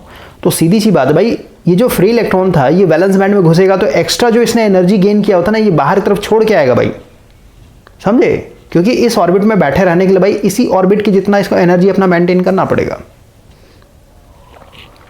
क्लियर हो रहा है? तो अब इस क्वेश्चन को पढ़िए क्या बोल रहा है। मतलब एलईडी जब आप पढ़ेंगे ना, एलईडी से समझ में आएगा भाई कि एलईडी में लाइट कैसे है, क्योंकि भाई ये हाईली एक्साइटेड एनर्जी इलेक्ट्रॉन है ना, वैलेंस बैंड से बाहर निकल तो क्या एक्स्ट्रा एनर्जी है, तो फिर से जब ये वैलेंस बैंड में आएगा तो भाई ये एक्स्ट्रा एनर्जी जो गेन किया हो रहता है बाहर छोड़ के आता है, बाहर निकाल के आएगा। और ये जो बाहर निकाल रहा है भाई, इसी के चलते हम लोग क्या होता है, ये फोटोन्स के रूप में भाई ये विजुअल लाइट क्रिएट करता है। ठीक है, तो अभी आप समझिए, इसको आप समझ के भाई यहाँ पे बात करते हैं। अब देखिए क्या बोल रहा है, conduction electron have more mobility than holes. वैसे भाई क्या बोल रहा है, are lighter need less energy to move them. तो इसका भाई लाइटर भी हो सकता है क्योंकि हल्के होते हैं ये, ठीक है, and need less energy to move. देखते हैं आंसर क्या देता है भाई, 24 का सी देता है भाई, ठीक है, need less energy to move them, ठीक है ना, क्योंकि इसी PYQ में यही सेम क्वेश्चन का भाई एक जगह एनर्जी दिया, आंसर दिया आर लाइटर, आर लाइट मतलब हल्के है इसलिए भाई इस वजह, तो इससे कोई मतलब नहीं भाई। आप सीधे समझिए ना कि भाई इलेक्ट्रॉन क्योंकि मतलब हल्का भी आप कॉन्सेप्ट लेके चलते भाई, इलेक्ट्रॉन बहुत ही लाइट है एक तरीके से, तो भाई इनको कहीं पे भी मूव करने के लिए बहुत हल्के हैं, इसका मतलब इनका साइज़ बहुत छोटा है भाई। कितना साइज़ है आपका, मतलब हल्का मतलब 10⁻31 kg एक तरीके से, समझे, इतने हल्के हैं ये। तो ये कि भाई need less energy to move them as compared to holes. और मोर मोबिलिटी का मतलब क्या भाई, ज़्यादा मतलब आसानी से भाई ट्रैवल कर सकते हैं, फिर एक जगह दूसरे जगह जा सकते हैं अभी, ठीक है। तो होल्स को आप समझिए, होल्स क्या है, वैलेंस बैंड के अंदर बैठा हो भाई, तो इसके पास एनर्जी बहुत कम है, समझ में। लेकिन इलेक्ट्रॉन क्योंकि वैलेंस बैंड से बाहर निकला भाई, यहाँ पे कंडक्शन इलेक्ट्रॉन की बात हो रही है ना, मतलब वैसे इलेक्ट्रॉन जो भाई फ्री इलेक्ट्रॉन बन चुका है। कंडक्शन इलेक्ट्रॉन किसको बोलेंगे, जो भाई फ्री इलेक्ट्रॉन बन चुका है, यानी वैलेंस बैंड से बाहर निकल चुका है वो, समझ में। तो वैलेंस बैंड से बाहर निकल जाओ तो पहले से ही वो एनर्जी गेन कर रखा ना भाई, एक्साइटेड मोड में है वो, तो ऐसे भी आप समझ सकते हैं आप, ठीक है भाई। तो उसको फर्दर ट्रैवल करवाने के लिए हम लोग को एनर्जी कम देना पड़ता है, ठीक है। तो ये भी आपका इंपॉर्टेंट है और ये भी इंपॉर्टेंट है, ठीक है। नहीं जो सटीक आंसर है वो C4 कैट हो जाएगा भाई। आगे बढ़ते हैं, देखिए नेक्स्ट क्वेश्चन है, anode of a mercury arc rectifier. देखिए भाई ये जो मर्क्यूरी आर्क रेक्टिफायर ये पहले ज़माने में यूज़ किया जाता था, अब हम लोग यूज़ नहीं करते क्योंकि अब हम लोग पास क्या है, पूरा सेमीकंडक्टर, यानी हम लोग यहाँ पे भाई सॉलिड स्टेट डिवाइसेस यूज़ करते हैं रेक्टिफिकेशन के लिए, जैसे डायोड हो गया आपका। तो यहाँ पे मर्क्यूरी आर्क रेक्टिफायर का भाई जो सबसे ज़्यादा जो पॉपुलर क्वेश्चन है, ये बार बार जो पूछा जाएगा भाई एग्जाम में, ये है आपका कि भाई इसका कैथोड किसका बना हुआ रहेगा और एनोड किसका बना हुआ रहेगा, ठीक है ना। इसको आप एक तरीके रट लीजिए, एनोड की बात करेगा तो एनोड हमेशा ग्रेफाइट का बना होता है भाई, ठीक है, क्लियर हो गया, ग्रेफाइट का बना हुआ रहेगा। और कैथोड बोलेगा तो कैथोड आपका पूरा मर्क्यूरी यहाँ पे मोल्टन स्टेट में होता है भाई, ठीक है ना, ये पूल होता है पूरा, मतलब ये मेटल होता है, मेटल जो है इस मर्क्यूरी के अंदर डुबाया हुआ रहता है। क्लियर हो गया। तो ये मर्क्यूरी ही क्या करता है, एक तरीके कैथोड की तरह बिहेव करता रहता है भाई। तो यहाँ पे क्या पूछा, एनोड के बारे में पूछा था। एनोड किसका बना होगा भाई, ग्रेफाइट का बना हुआ रहता है। क्लियर हो गया। और आर्क इसलिए यहाँ पे इसका नाम में आर्क इसलिए है क्योंकि भाई आपका जब ये मर्क्यूरी की भाई मोल्टन स्टेट में नहीं पिघला हुआ है ना एक तरीके से, तो इस केस में क्या होता है, जब इसको हीट करेंगे ना भाई, यहाँ से इलेक्ट्रॉन निकलना स्टार्ट होता है। इलेक्ट्रॉन निकल यानी कैथोड से निकल कर कहाँ जाए, क्योंकि कैथोड नेगेटिव है ना भाई, और एनोड को पॉजिटिव बोलते हैं। एनोड मेरा पॉजिटिव है और ये मेरा कैथोड जो कि मर्क्यूरी का पूरा एक पूल होता है, मतलब मोल्टन स्टेट में रहता है आपका। मर्क्यूरी मतलब क्या, Hg भाई, ठीक है। तो यहाँ से इलेक्ट्रॉन निकलेगा, क्योंकि इलेक्ट्रॉन हमेशा क्या होता है, नेगेटिव से पॉजिटिव जाता है भाई, और करंट क्या होगा आपका, हमेशा पॉजिटिव से नेगेटिव हो जाएगा आपका। क्लियर हो गया। ये करंट का डायरेक्शन इलेक्ट्रॉन, तो भाई आपका जो मर्क्यूरी है जो आयोनाइज्ड हो चुका है भाई, वो एक तरीके से इलेक्ट्रॉन इमिट करना स्टार्ट करते हैं और पॉजिटिव से नेगेटिव हो जाते हैं। और यहाँ भाई आपका आर्क लगता है, ये पूरा आर्क लगेगा आपका। और ये पूरा आर्क जो है ग्लास के, मतलब इस तरीके ग्लास होता है भाई, उसमें एक तरीके से आपको देखने को मिलेगा। तो यूट्यूब पे आप जाकर एक बार सर्च किए मर्क्यूरी आर्क रेक्टिफायर, आप देखिए उसमें किस तरीके का भाई आर्क लगता है, ठीक है, वहाँ पे देखने को मिलेगा आपको। तो जब भी आपसे मर्क्यूरी आर्क रेक्टिफायर का क्वेश्चन पूछेगा ना, यही दो क्वेश्चन पूछता है भाई, किसका एनोड किसका बना होता है, कैथोड किसका बना होता है, तो उसको आप याद कर लीजिए। आगे बढ़ते हैं। क्वेश्चन है reverse saturation current in a germanium diode. देखिए भाई रिवर्स सैचुरेशन करंट क्या है कि भाई पीएन जंक्शन को जो आप रिवर्स वाइज कर रहे हैं, पी और एन, तो यहाँ पे क्या होता है ना, क्योंकि भाई हम लोगों ने तो अभी सिर्फ उसे मेजॉरिटी चार्ज कैरियर की बात की है कि भाई इसमें आपके होल्स होते हैं और इसमें आपके इलेक्ट्रॉन्स होते हैं, लेकिन भाई और यहाँ पे दिखा देते हैं plus plus plus minus minus minus, ठीक है, डिप्लीशन लेयर दिखा दिया मैंने। लेकिन इसमें भाई अगर हम माइनॉरिटी कैरियर की बात करें तो माइनॉरिटी कैरियर क्या क्या हो जाएगा इसमें बताइए, ये हो जाएगा आपका इलेक्ट्रॉन और इधर हो जाएगा आपका होल्स। तो इसको जो आप रिवर्स बाइस करेंगे, यानी पी को नेगेटिव से और एन को पॉजिटिव से, तो भाई ये जो माइनॉरिटी कैरियर है ना, इलेक्ट्रॉन और होल्स, इन माइनॉरिटी कैरियर के लिए जो कनेक्शन है ना भाई, ये फॉरवर्ड बाइस की तरह बिहेव करता है, फॉरवर्ड बाइस की तरह बिहेव करेगा, समझे। तो ये माइनॉरिटी कैरियर क्या है, क्यों भाई ये पॉजिटिव है ना, यहाँ पे पॉजिटिव पॉजिटिव दिखा दीजिए, तो भाई ये इलेक्ट्रॉन इधर की तरफ भागेगा, समझे, और इधर भागेगा, ये समझे होल्स पॉजिटिव, ये समझे इधर भागेगा भाई, ठीक है, कंडक्शन दोनों चलते होगा ना, इलेक्ट्रॉन होल्स। तो ये भाई कि रिवर्स बाइस में जो मैग्नेटिक कैरियर होते हैं वो फॉरवर्ड बाइसिंग का काम करते हैं, और इनके चलते भाई यहाँ पे क्या हो रहा है, एक तरीके से कंडक्शन देखने को मिलता है। इसी को हम लोग बोलते हैं भाई एक तरीके से रिवर्स सैचुरेशन करंट। और रिवर्स सैचुरेशन करंट क्या होता है, बहुत ही नेग्लिजिबल होगा, किस में होगा भाई, माइक्रो में, यानी माइक्रो एम्पियर में होता है। क्लियर हो गया। तो याद रखना भाई माइक्रो एम्पियर में एक तरीके से आपका ही चलता है। क्लियर हो गया। और वही फॉरवर्ड बाइस में बोलेगा, फॉरवर्ड बाइस में करंट कंडक्शन कितना होता है भाई, तो फॉरवर्ड बाइस में जब भी आपका करंट फ्लो होगा डायोड के अंदर तो मिली एम्पियर में, जब भी आप न्यूमेरिकल सॉल्व किए तो वहाँ पे करंट को हमेशा मिली एम्पियर में एक तरीके से दिखाया जाएगा भाई, ठीक है ना। तो ये सब याद रखना है। आगे बढ़ते हम लोग। क्वेश्चन है form a layer called both side of ionization under the P N junction. मतलब ये डिप्रेशन लेयर की बात कर रहा है भाई, क्योंकि ये पी टाइप है, एन टाइप है, तो भाई दोनों साइड में भाई आपका क्या हो रहा है, एक तरीके आयोनाइजेशन हो रहा है ना, प्लस माइनस का। तो इसको हम लोग क्या बोलते हैं, तो जंक्शन बोलते नहीं भाई, बैरियर वोल्टेज बोलते नहीं है, फॉरवर्ड वोल्टेज बोलते हैं, तो क्या बोलते हैं, डेप्थ जोन को हम लोग डिप्लीशन लेयर बोलते हैं भाई, ठीक है ना। तो इसके याद रखना, नया नाम दिया यहाँ पे। आगे बढ़ता है depletion layer of a junction. तो डिप्लीशन लेयर जंक्शन क्या है भाई, क्वेश्चन रिपीटेड है, इंक्रीजेज अस, यही हो जाए भाई। यहाँ पे देखिए अगेन एक नया नाम दे दिए भाई, पोस्टीरियर बाइसिंग का मतलब होता है रिवर्स बाइसिंग भाई, ठीक है ना। पोस्टीरियर बाइसिंग का मतलब है रिवर्स बाइसिंग, नया नाम यहाँ पे यूज़ किया गया है। आगे बढ़ते हैं। तो रिवर्स बाइस में ही तो हम लोग का डिप्लीशन लेयर बढ़ता है, बाकी सब ऑप्शन गलत है। अगला है स्कॉटी डायोड। तो स्कॉटी डायोड क्या है भाई, तो इसमें आपका क्या लिखा है, स्कॉटी डायोड हैज़ अ, तो इसमें भाई नो पी एन जंक्शन होना चाहिए, कोई भी पी एन जंक्शन इसमें नहीं होता। तो जब कंस्ट्रक्शन पढ़िएगा ना भाई, तो कंस्ट्रक्शन से आपका क्लियर हो जाएगा, ठीक है। ये स्कॉटी डायोड, एक होता है सॉकले डायोड भाई, सॉकले डायोड, उसका स्पेलिंग देखता हूँ। तो सॉकले डायोड में देखिए ये कन्फ्यूज़न होता है कभी कभी, स्कॉटी डायोड अलग है, सॉकले डायोड अलग है। इसमें भाई आपका जैसे SCR होता है ना, NP, तो 4 लेयर होते हैं इसमें, समझ में आया।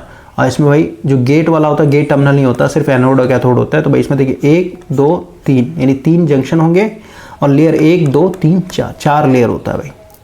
क्लियर हो गया। तो सॉकले डायोड है, स्कॉटी डायोड अलग है, तो दोनों का नाम अलग, मतलब सेम लगता है, इसलिए आप थोड़ा मतलब वो रहिएगा भाई, मतलब अवेयर रहिएगा आप, ठीक है। तो इसमें भाई कोई भी जंक्शन नहीं होता भाई। आगे बढ़ते हैं। इसे कंस्ट्रक्शन थोड़ा सा देखना पड़ेगा, कंस्ट्रक्शन के क्वेश्चंस हैं ये थ्योरी वाले। अगला है the main element used in a voltage regulator. देखिए भाई अभी जस्ट बताया था, वोल्टेज रेगुलेटर के लिए हम लोग क्या यूज़ कर रहे हैं, जेनर डायोड यूज़ कर रहे हैं। और जेनर डायोड क्या करता है, अपने क्रॉस वोल्टेज जो है आपका हमेशा फिक्स कर देता है भाई, है ना। और इसके क्रॉस वोल्टेज फिक्स होगा क्योंकि हमेशा शंट में लगा होता है भाई, तो लोड के क्रॉस भी क्या होगी, पैरेलल कंडीशन में तो भाई एक जगह वोल्टेज फिक्स हो गया तो भाई वोल्टेज यहाँ पे भी इन लोड के क्रॉस भी देखने को मिलेगा भाई, ठीक है। लेकिन जब आप बीजेटी पढ़ेंगे भाई, तो बीजेटी के भाई एप्लीकेशन क्या है एक तरीके से भाई, बीजेटी को भी यानी बाइपोलर जंक्शन ट्रांजिस्टर को भी हम लोग यहाँ पे वोल्टेज रेगुलेटर की तरह यूज़ कर सकते हैं।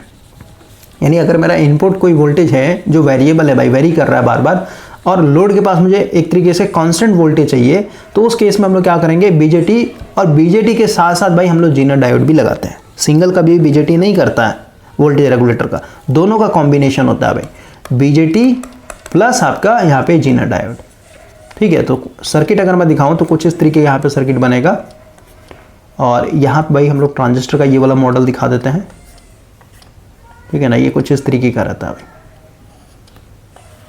ठीक है। और यहाँ पे हम लोग लोड लगाते हैं, ठीक है। ये लोड हो गया हम लोग का, समझ में। अब देखिए अगर हम लोग लोड के क्रॉस का वोल्टेज देखें तो भाई यहाँ पे देखिए, यहाँ से लेके भाई मैं ऐसे चल रहा हूँ इस तरीके से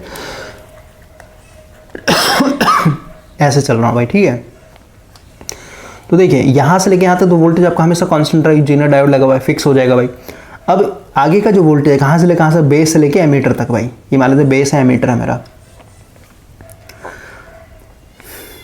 मतलब इसको कैसे समझाऊं भाई, ये न्यूमेरिकल आपको करना पड़ा तब क्लियर होगा। बस आप सर्किट समझिए भाई, इसके क्रॉस का वोल्टेज आपका क्या होगा, फिक्स हो जाएगा हमेशा, और एमीटर और बेस का वोल्टेज होगा भाई यहाँ पे, ठीक है ना। ये वीबी यहाँ पे बोलेंगे VBE, ठीक है। और यहाँ भाई हम लोग का करंट एक 3 फ्लो होगा, तो VBE को चेंज करेंगे भाई, तो आपको पता है IC मेरा यानी जो कलेक्टर करंट है वो भी चेंज होता है। और यहाँ से अगर आप देखें भाई, मान लेते मेरा लाइन करंट आ रहा है, इनपुट करंट आ रहा है ना, तो भाई ये आगे 2 ब्रांचेस है ना, इनपुट करंट क्या लिख सकते हैं हम लोग, IC, या फिर कहिए इसको हम लोग ट्रांजिस्टर कर लेते हैं IT, यानी इधर जाएगा, और प्लस आपका IL जाएगा, मतलब लोड की तरफ जाएगा भाई। जब इसको आप चेंज कीजिएगा, जब भाई इसका मान लो वैल्यू कम कर दे, मतलब ये भी कम हो जाए, ये कम हो जाए, मतलब ज़्यादातर करंट कहाँ जाएगा, इधर तरफ भागेगा भाई।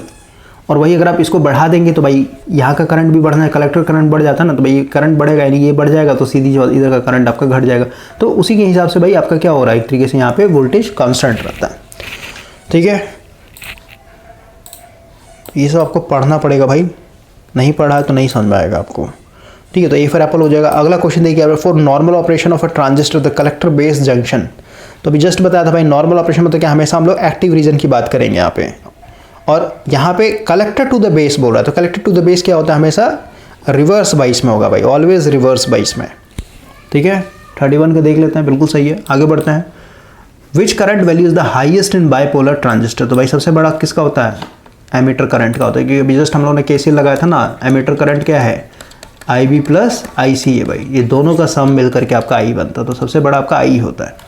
अगला देखिए क्या है, ट्रांजिस्टर वेयर यूज्ड इन, तो ट्रांजिस्टर भाई किस में यूज़ किया गया है, तो सेकंड जनरेशन। देखिए भाई जो कंप्यूटर का आप हिस्ट्री पढ़िए तो फर्स्ट जनरेशन का जो कंप्यूटर था उसमें हम लोगों ने यूज़ किया था वैक्यूम ट्यूब्स, ठीक है। जो सेकंड जनरेशन था इसमें हम लोगों ने यूज़ किया एक तरीके से ट्रांजिस्टर, और थर्ड जनरेशन में यूज़ किया था इंटीग्रेटेड सर्किट, ठीक है, इंटीग्रेटेड सर्किट भाई। फोर्थ जनरेशन में यूज़ किया है very large integrated circuit. Integrated का मतलब क्या होता है, एक इस तरीके का PCB बोर्ड लीजिए, इसमें बहुत सारा भाई एक तरीके से आप ट्रांजिस्टर को कनेक्ट कर दीजिए। जैसे IC होता है ना, IC को तो इंटीग्रेटेड सर्किट बोलते हैं, तो IC क्या है, इसके अंदर बहुत सारे भाई बिलियंस ट्रिलियंस एक तरीके से क्या हैं, एक तरीके से ट्रांजिस्टर लगे होते हैं भाई, ठीक है। जैसे सर्किट पढ़ेंगे ना, तो एक होता है भाई आपका डिस्क्रीट सर्किट, तो डिस्क्रीट सर्किट में क्या है कि भाई मान लेते हैं आपका इधर आपने एक LED लगा दिया, फिर कुछ दूरी पे भाई मान लेते हैं आपने यहाँ पे एक रेजिस्टेंस लगा दिया। डिस्क्रीट का मतलब क्या भाई, डिस्टेंस बहुत ज़्यादा होता है 2 कंपोनेंट के बीच में, और इंटीग्रेटेड का मतलब क्या भाई, एक ही सर्किट के ऊपर आपके बहुत सारे बहुत नज़दीक, जैसे भाई माइक्रो प्रोसेसर हो गया, या फिर भाई आपका जो CPU होता है कंप्यूटर का, उसका चिप जो खोल के देखिएगा तो उसमें क्या है, बहुत सारे ट्रांजिस्टर है ना भाई एक छोटे से एरिया में, तो उसको बोलते हैं इंटीग्रेटेड सर्किट। तो भाई जब भी ये हीट होगा ना, तो भाई पूरा का पूरा ट्रांजिस्टर हीट होगा, इसलिए इसके पीछे हीट सिंक लगाना पड़ता है हम लोग को। लेकिन डिस्क्रीट सर्किट में क्या है, इनके बीच में डिस्टेंस काफ़ी ज़्यादा होता है भाई, तो सीधी सी बात है यहाँ पे हीट का इशू नहीं देखने को मिलता है। तो ये फर्स्ट जनरेशन में vacuum tube, second generation transistor, third generation में इंटीग्रेटेड सर्किट, फोर्थ जनरेशन में वेरी लार्ज इंटीग्रेटेड सर्किट, और फिफ्थ जनरेशन भाई हम लोग यूज़ करते हैं माइक्रो प्रोसेसर, जो आज के डेट में भी हम लोग यूज़ कर रहे हैं। क्लियर हो गया। तो वही पूछा भाई ट्रांजिस्टर हम लोग किस में यूज़ करते हैं, सेकेंड जनरेशन कंप्यूटर में। आगे बढ़ते हैं हम लोग।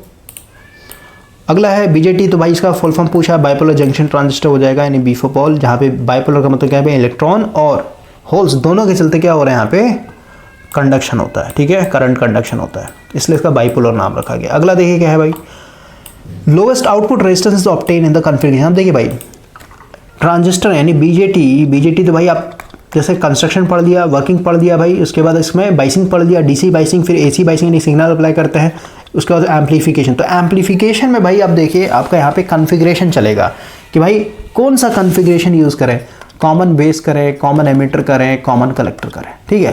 तो अलग अलग, क्योंकि एम्पलीफायर भी पढ़िए तो अलग अलग होता है भाई, voltage control, voltage source amplifier, फिर आपका यहाँ पे मतलब 4 तरीके के बने हैं भाई यहाँ पे, वोल्टेज कंट्रोल, वोल्टेज सोर्स हो गया, फिर आपका करंट कंट्रोल, वोल्टेज सोर्स हो गया, फिर करंट कंट्रोल, करंट सोर्स हो गया, फिर इसी तरीके से यहाँ पे देखिए वोल्टेज कंट्रोल करंट सोर्स।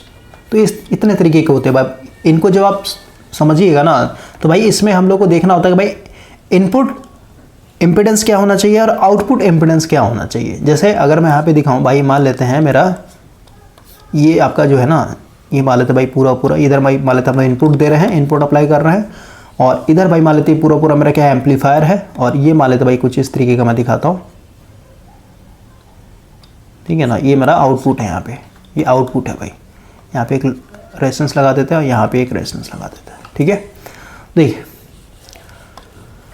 यहाँ पे जैसे इसकी बात करते हैं वोल्टेज कंट्रोल वोल्टेज सोर्स, तो वोल्टेज सोर्सेस का मतलब क्या है, ये भाई मान लेते इधर मेरा वी है, जैसे मान लेते वी है, ठीक है। तो यहाँ पे के टाइम वी कर लेते हैं। तो देखिए इसको हम लोग वी कर लेते हैं भाई, ठीक है, वी फिर इसको रहने देते हैं। समझिए मैं क्या बोल रहा हूँ ना भाई, यहाँ पे रफ तरीके से समझिए कि भाई मान लेते हैं यहाँ से मैंने एक इनपुट सिग्नल अप्लाई किया, तो इनपुट सिग्नल भाई मैं चाहता हूँ, जैसे भाई आपने कम्युनिकेशन अगर पढ़ा होगा, जैसे कम्युनिकेशन थोड़ा ब्लॉक डायग्राम समझाता हूँ। जैसे भाई मान लेते हैं मैं भी बात कर रहा हूँ, या फिर भाई जैसे मान लेते हैं फ़ोन पे किसी से बात कर, अपने दोस्त से बात कर रहे हैं, तो जो आप बोल रहे हैं भाई, जो भी आप बोल रहे हैं उसको बोलते हैं एनालॉग सिग्नल, ठीक है, एनालॉग सिग्नल भाई, ठीक है। और बेटर होगा कि भाई हम लोग थोड़ा सा इसका ब्लॉक डायग्राम देख ही लेते हैं नेट पे, या फिर समझिए भाई यहाँ पे समझिए, ऐसे ही समझ में आ जाए। तो एनालॉग सिग्नल जो हम लोग बोल रहे हैं भाई, इसको हम लोग कन्वर्ट करना होता है कि इसमें डिजिटल सिग्नल में, डिजिटल सिग्नल में। तो जो हम लोग का माइक लगा हुआ ना, एक बार बैटरी देखते हैं कितना बैटरी बचा हुआ, ठीक है। तो हम लोग का जो माइक लगा हुआ भाई, जो हम लोग माइक यूज़ कर रहे हैं ईयरफोन में, वो क्या है, एक तरीके से एनालॉग सिग्नल को डिजिटल सिग्नल में कन्वर्ट करता था। यहाँ पे देखिए कि भाई ये मेरा सोर्स था, सोर्स मतलब क्या, जो आप बोल रहे हैं भाई, तो सोर्स से क्या मिलेगा, एनालॉग सिग्नल मिलेगा, ठीक है। इस एनालॉग सिग्नल को भाई कन्वर्ट करना है डिजिटल में, डिजिटल सिग्नल में कन्वर्ट करने का हमने क्या यूज़ किया, यहाँ पे माइक यूज़ किया है। अब देखिए कि भाई ये जो डिजिटल सिग्नल है ये कहाँ जा रहा है, आपके मोबाइल के अंदर जा रहा है। अब ये मोबाइल के अंदर क्या होगा आपका भाई, यहाँ पे लगेगा एक मॉड्यूलेशन, ठीक है। मॉड्यूलेशन मतलब जैसे भाई एक सिग्नल है ना, एक तरीके डिजिटल सिग्नल है भाई, तो डिजिटल सिग्नल को क्या करना है, एक तरीके से भाई मान लीजिए आपका जो दोस्त है वो 2000 किलोमीटर दूर है, तो 2000 किलोमीटर दूर है, इसका मतलब क्या भाई कि ये जो माइक्रोफोन ने जो सिग्नल कन्वर्ट करके दिया ना भाई, वो तो भाई बहुत ही स्मॉल होगा ना, तो बीच में आप एक एम्पलीफायर भी लगा दीजिए, एक एम्पलीफायर लगा दीजिए ताकि सिग्नल का स्ट्रेंथ बढ़ सके। अब मॉड्यूलेशन मतलब समझ भाई, जैसे मान लेते हैं आप एक क्लासरूम में बैठे हैं भाई, ठीक है, और यहाँ पे आपका दोस्त बैठा है, ये पीछे आपका एक दोस्त बैठा। अब इसको भाई आपको मान लीजिए कुछ मैसेज भेजना है कागज़ में लिख करके, तो कागज़ में जो भी आप लिखे थे भाई, आपने हाई लिखा, तो भाई अगर आप कागज़ को ऐसे मोड़ के फेंकने की कोशिश करें भाई, ये कागज़ ज़्यादा दूर नहीं जाएगा। लेकिन भाई अगर आप इसमें एक पत्थर छोटा सा लपेट के फेंकेंगे तो भाई ये कागज़ बहुत दूर जाएगा भाई, समझ में आ रहा है बात को। तो मॉड्यूलेशन का मतलब ये होता है भाई कि जो भी हम लोग पास यहाँ पे सिग्नल है उसको हम लोग क्या कर रहे हैं, मॉड्यूलेशन कर रहे हैं। मॉड्यूलेशन मतलब इसमें कैरियर सिग्नल को यूज़ करके भाई हम लोग अपने इस वीक सिग्नल को क्या करते हैं, भेजते हैं भाई। जैसे यहाँ पे जो पत्थर है ना, ये पत्थर क्या कर रहा है, कैरियर सिग्नल काम कर रहा है, यानी इस मेन मैसेज को ले जाने का काम कर रहा है भाई। अगर ये पत्थर नहीं होगा तो भाई सीधी सी बात है, आप इस कागज़ के इन्फॉर्मेशन को ज़्यादा दूर तक आप नहीं भेज सकते हैं। तो मॉड्यूलेशन का मतलब भाई कि जो आपका मेन सिग्नल है उसको कैरियर सिग्नल के साथ मर्ज करके फिर उसमें बैठा करके क्या कर रहा है एक तरीके से, और ये क्या कर रहा है, ये टावर का काम होता है भाई, ठीक है ना। यहाँ पे जो टावर लगे होते हैं, तो ये इस तरीके दिखा देता हूँ, समझिए ना भाई, ये मेरा मान लेता है टावर है, ठीक है। तो टावर क्या कर रहा है भाई, यहाँ पे इस सिग्नल को एक तरीके से, अब जैसे 2000 किलोमीटर दूर जो बैठा है यहाँ पे भेजेगा, ठीक है, यहाँ भेजेगा, ऊपर जाएगा सैटेलाइट के थ्रू, फिर सैटेलाइट से फिर यहाँ पे रिसीव होता है भाई, समझ में आता है। यहाँ तक आ गया, ये प्रोसेस हम लोग बोलते हैं मॉड्यूलेशन भाई। अब यहाँ पे आने के बाद क्या होगा, अब क्योंकि भाई ये एक तरीके से यानी रिसीवर मोबाइल तक एक तरीके से आ चुका भाई, समझ गए। अब रिसीवर मोबाइल में क्या भाई, तो डिजिटल सिग्नल फिर से क्या करना पड़ेगा, एनालॉग सिग्नल कन्वर्ट करना पड़ेगा, और फिर से हम लोग को एम्पलीफायर लगाना पड़ता है ताकि भाई हम लोग का जो वीक सिग्नल उसका स्ट्रेंथ अच्छा खासा हो सके। ठीक है, तो ये कि भाई, और इसमें कोड मतलब ये इंक्रिप्शन डिक्रिप्शन भी होता है भाई, ताकि बीच में कोई मैसेज लीक ये सब ना हो सके। ठीक है, तो समझिए भाई कि हम लोग का कम्युनिकेशन सिस्टम काम कैसे कर रहा है। तो बीच में जो मॉड्यूलेशन आ रहा है ना, मॉड्यूलेशन ये इंपॉर्टेंट होता है भाई हम लोग का, लॉन्ग डिस्टेंस में भेजने के लिए हम लोग को यहाँ पे मॉड्यूलेशन एक तरीके यूज़ करना पड़ता है। फिर यहाँ पे रिसीविंग साइड में क्या करना, डी मॉड्यूलेशन यूज़ करेंगे। डी मॉड्यूलेशन में तो क्या, जैसे भाई मैसेज आपके पास पहुँच गया, लेकिन भाई मैसेज पढ़ने से पहले आप इस पत्थर को फेंक दीजिएगा ना, बाहर निकालना पड़ेगा हम लोग को इस पत्थर को, तभी तो भाई मैसेज पढ़िएगा। ठीक है, यानी कैरियर सिग्नल को अलग करना पड़ता है। तो यहाँ पे होता है डी मॉड्यूलेशन, और डी मॉड्यूलेशन के बाद क्या होगा, आपका डिजिटल सिग्नल को फिर से एनालॉग सिग्नल में कन्वर्ट किया जाएगा, और ये एनालॉग सिग्नल क्योंकि वीक होता है, फिर से इसको क्या करेंगे, एम्पलीफायर से गुजारेंगे, यानी इसको थोड़ा सा स्ट्रेंथ राइज करेंगे, और फिर हम लोग यहाँ पे जो रिसीविंग साइड में जो रिसीवर है भाई, उसको एक ये सुनाई देगा। क्लियर हो रहा है? तो वही चीज़ है भाई, जैसे मान लेते हैं हम लोग का यहाँ पे एक एंटीना है। ठीक है, तो एंटीना से जो भाई, मतलब एंटीना मतलब क्या भाई, सिग्नल कैच कर रहा है ना, तो भाई ये जो सिग्नल कैच कर रहा है, एंटीना एक तरह सोर्स की तरह काम करता है, ऐसा समझ, सोर्स की तरह काम करता है। तो हम लोग चाहते हैं भाई जो भी मेरे पास सिग्नल आया ना, ये सिग्नल भाई पूरा का पूरा कहाँ पहुँच जाए, यहाँ पहुँच जाए, इस लोड के पास पहुँच जाए। तो ये कब पॉसिबल होगा, ये कब पॉसिबल होगा भाई, जब इसके अंदर कोई भी करंट फ्लो ना हो, क्योंकि कोई करंट फ्लो नहीं हुआ तो भाई यहाँ पे जो रेजिस्टेंस है इसमें कोई ड्रॉप होगा नहीं, और कोई ड्रॉप होगा नहीं तो सीधी सी बात है भाई, पूरा का पूरा जो यहाँ पे जो भी आपने इनपुट वोल्टेज अप्लाई किया होगा, पूरा यानी जो भी इनपुट सिग्नल अप्लाई किया होगा, वहाँ कहाँ पहुँच जाएगा, यहाँ पहुँच जाएगा। मतलब जो आपका एम्पलीफायर है उसका इनपुट बन जाएगा भाई ये। ठीक है, ये एम्पलीफायर का एक तरीके से इनपुट है। ये पूरा जो बॉक्स दिखाया ना, ये इसमें एम्पलीफायर लगा हुआ भाई आपका, समझ गए, इसमें बहुत सारे BJT ये सब लगे होंगे एम्पलीफिकेशन के लिए, तो इसको बॉक्स से दिखा दिया मैंने कि भाई ये एक नेटवर्क है। क्लियर हो गया? तो भाई अब देखिए कि भाई मुझे जो भी इनपुट सिग्नल है, यानी जो भी एंटीना से आ रहा है भाई सिग्नल, उसको मुझे डायरेक्ट क्या करना है, एक तरीके से एम्पलीफायर के इनपुट में डाल देना है। तो यहाँ पे भाई जो रेजिस्टेंस है, यहाँ पे कोई भी ड्रॉप नहीं चाहिए, मतलब इसमें कोई भी करंट फ्लो होना नहीं चाहिए। कोई भी करंट फ्लो कब नहीं होगा, जब भाई यहाँ पे इन्फानाइट इंपेडेंस होगा, फिर इन्फानाइट रेजिस्टेंस होगा। समझ में? यानी जो एम्पलीफायर है मेरा, इसका भाई इन्फानाइट इनपुट इंपेडेंस होगा, तब जाकर के पूरा सिग्नल कहाँ पहुँच जाएगा, यहाँ पहुँच जाएगा। क्लियर हो गया? और यहाँ पे देखिए भाई, यहाँ पे भाई मुझे आउटपुट चाहिए, ये मेरा आउटपुट है एक तरीके से, या फिर मान लेते हैं ये मेरा एक तरीके आउटपुट है। तो यहाँ पे इस साइड में अगर आप देखेंगे भाई, तो सीधी सी बात है, मेरे को पूरा का पूरा जो भी मतलब एम्पलीफिकेशन के बाद जो भी एम्पलीफिकेशन हुआ भाई, अब हम लोग चाहते हैं भाई मेरे को आउटपुट पे मिले, यहाँ पे मिले। कब पॉसिबल है? यहाँ पे मुझे कोई भी ड्रॉप नहीं चाहिए, तो कब पॉसिबल होगा बताइए? जब इसका वैल्यू बहुत ही मिनिमम होगा भाई, बिल्कुल नेग्लिजिबल होगा, यानी लो इनपुट इम्पेडेंस होगा, तभी तो भाई इसमें कोई ड्रॉप नहीं होगा, और पूरा सिग्नल जो है मुझे यहाँ पे मिलेगा। तो इस बेसिस पे भाई जो डिफरेंट मैंने यहाँ पे जो एम्पलीफायर का यहाँ पे दिया भाई, voltage control, voltage source, current control, voltage source, current control, current source, voltage control, current source. ठीक है, तो इनमें भाई सिचुएशन के हिसाब से हम लोग कभी इनपुट इम्पेडेंस हाई रखना पड़ता है, आउटपुट इम्पेडेंस लो रखना पड़ता है, कभी कभी जैसे इसका उल्टा भी होता है। तो सेम चीज़ जब आप यहाँ पे कॉन्फ़िगरेशन पढ़ेंगे, क्योंकि भाई ये कॉन्फ़िगरेशन क्या है, ये एप्लीकेशन में जैसे एम्पलीफायर में यूज़ कर रहे हैं ना, तो एम्पलीफायर में हम लोग सबसे ज़्यादा यही यूज़ करते हैं, कॉमन एमिटर भाई। समझ में आया? तो अलग अलग कॉन्फ़िगरेशन में भाई अलग अलग आपको इनपुट इम्पेडेंस और आउटपुट इम्पेडेंस देखने को मिलेगा। तो भाई पूछा कि भाई जितने भी कॉन्फ़िगरेशन है ट्रांजिस्टर के, उसमें सबसे लोवेस्ट आउटपुट रेजिस्टेंस किस में होता है? तो ये होता है भाई आपका कॉमन कलेक्टर में। ठीक है, कॉमन कलेक्टर में जो आउटपुट रेजिस्टेंस होता है सबसे लो होता है, लेकिन इसका जो इनपुट इम्पेडेंस होगा वो हाई होगा, आपका बहुत ही हाई होगा। ठीक है, लेकिन आपसे पूछेगा भाई कि पूरे एम्पलीफिकेशन में या फिर कहीं एक्टिव रीजन में अगर आपको ट्रांजिस्टर को एक तरीके से ऑपरेट करना, तो हम लोग कौन सा कॉन्फ़िगरेशन सबसे ज़्यादा यूज़ करते हैं? तो सबसे ज़्यादा यूज़ करते हैं कॉमन एमिटर भाई। समझ में? कॉमन एमिटर हम लोग समझे कि इसमें गेन हम लोग का बहुत ज़्यादा हाई होता है, मतलब एम्पलीफिकेशन इसमें अच्छा खासा कर सकते हैं। तो इसे सब कॉन्सेप्चुअल क्वेश्चन है भाई। अगला देखिए क्या बोल रहा है, the bond form by sharing of electron by 2 और मोर एटम, तो भाई इसको कोवेलेंट बॉन्ड बोलते हैं। अगला है सेमीकंडक्टर अ डोनर। अभी जस्ट बताया डोनर का मतलब क्या भाई, जो इलेक्ट्रॉन, देखिए जो पी टाइप था, पी टाइप में हम लोग ट्राइवेलेंट इम्प्यूरिटीज ऐड किया, और ट्राइवेलेंट इम्प्यूरिटीज क्या हो रहा है भाई, होल्स क्रिएट हो जा रहा है ना।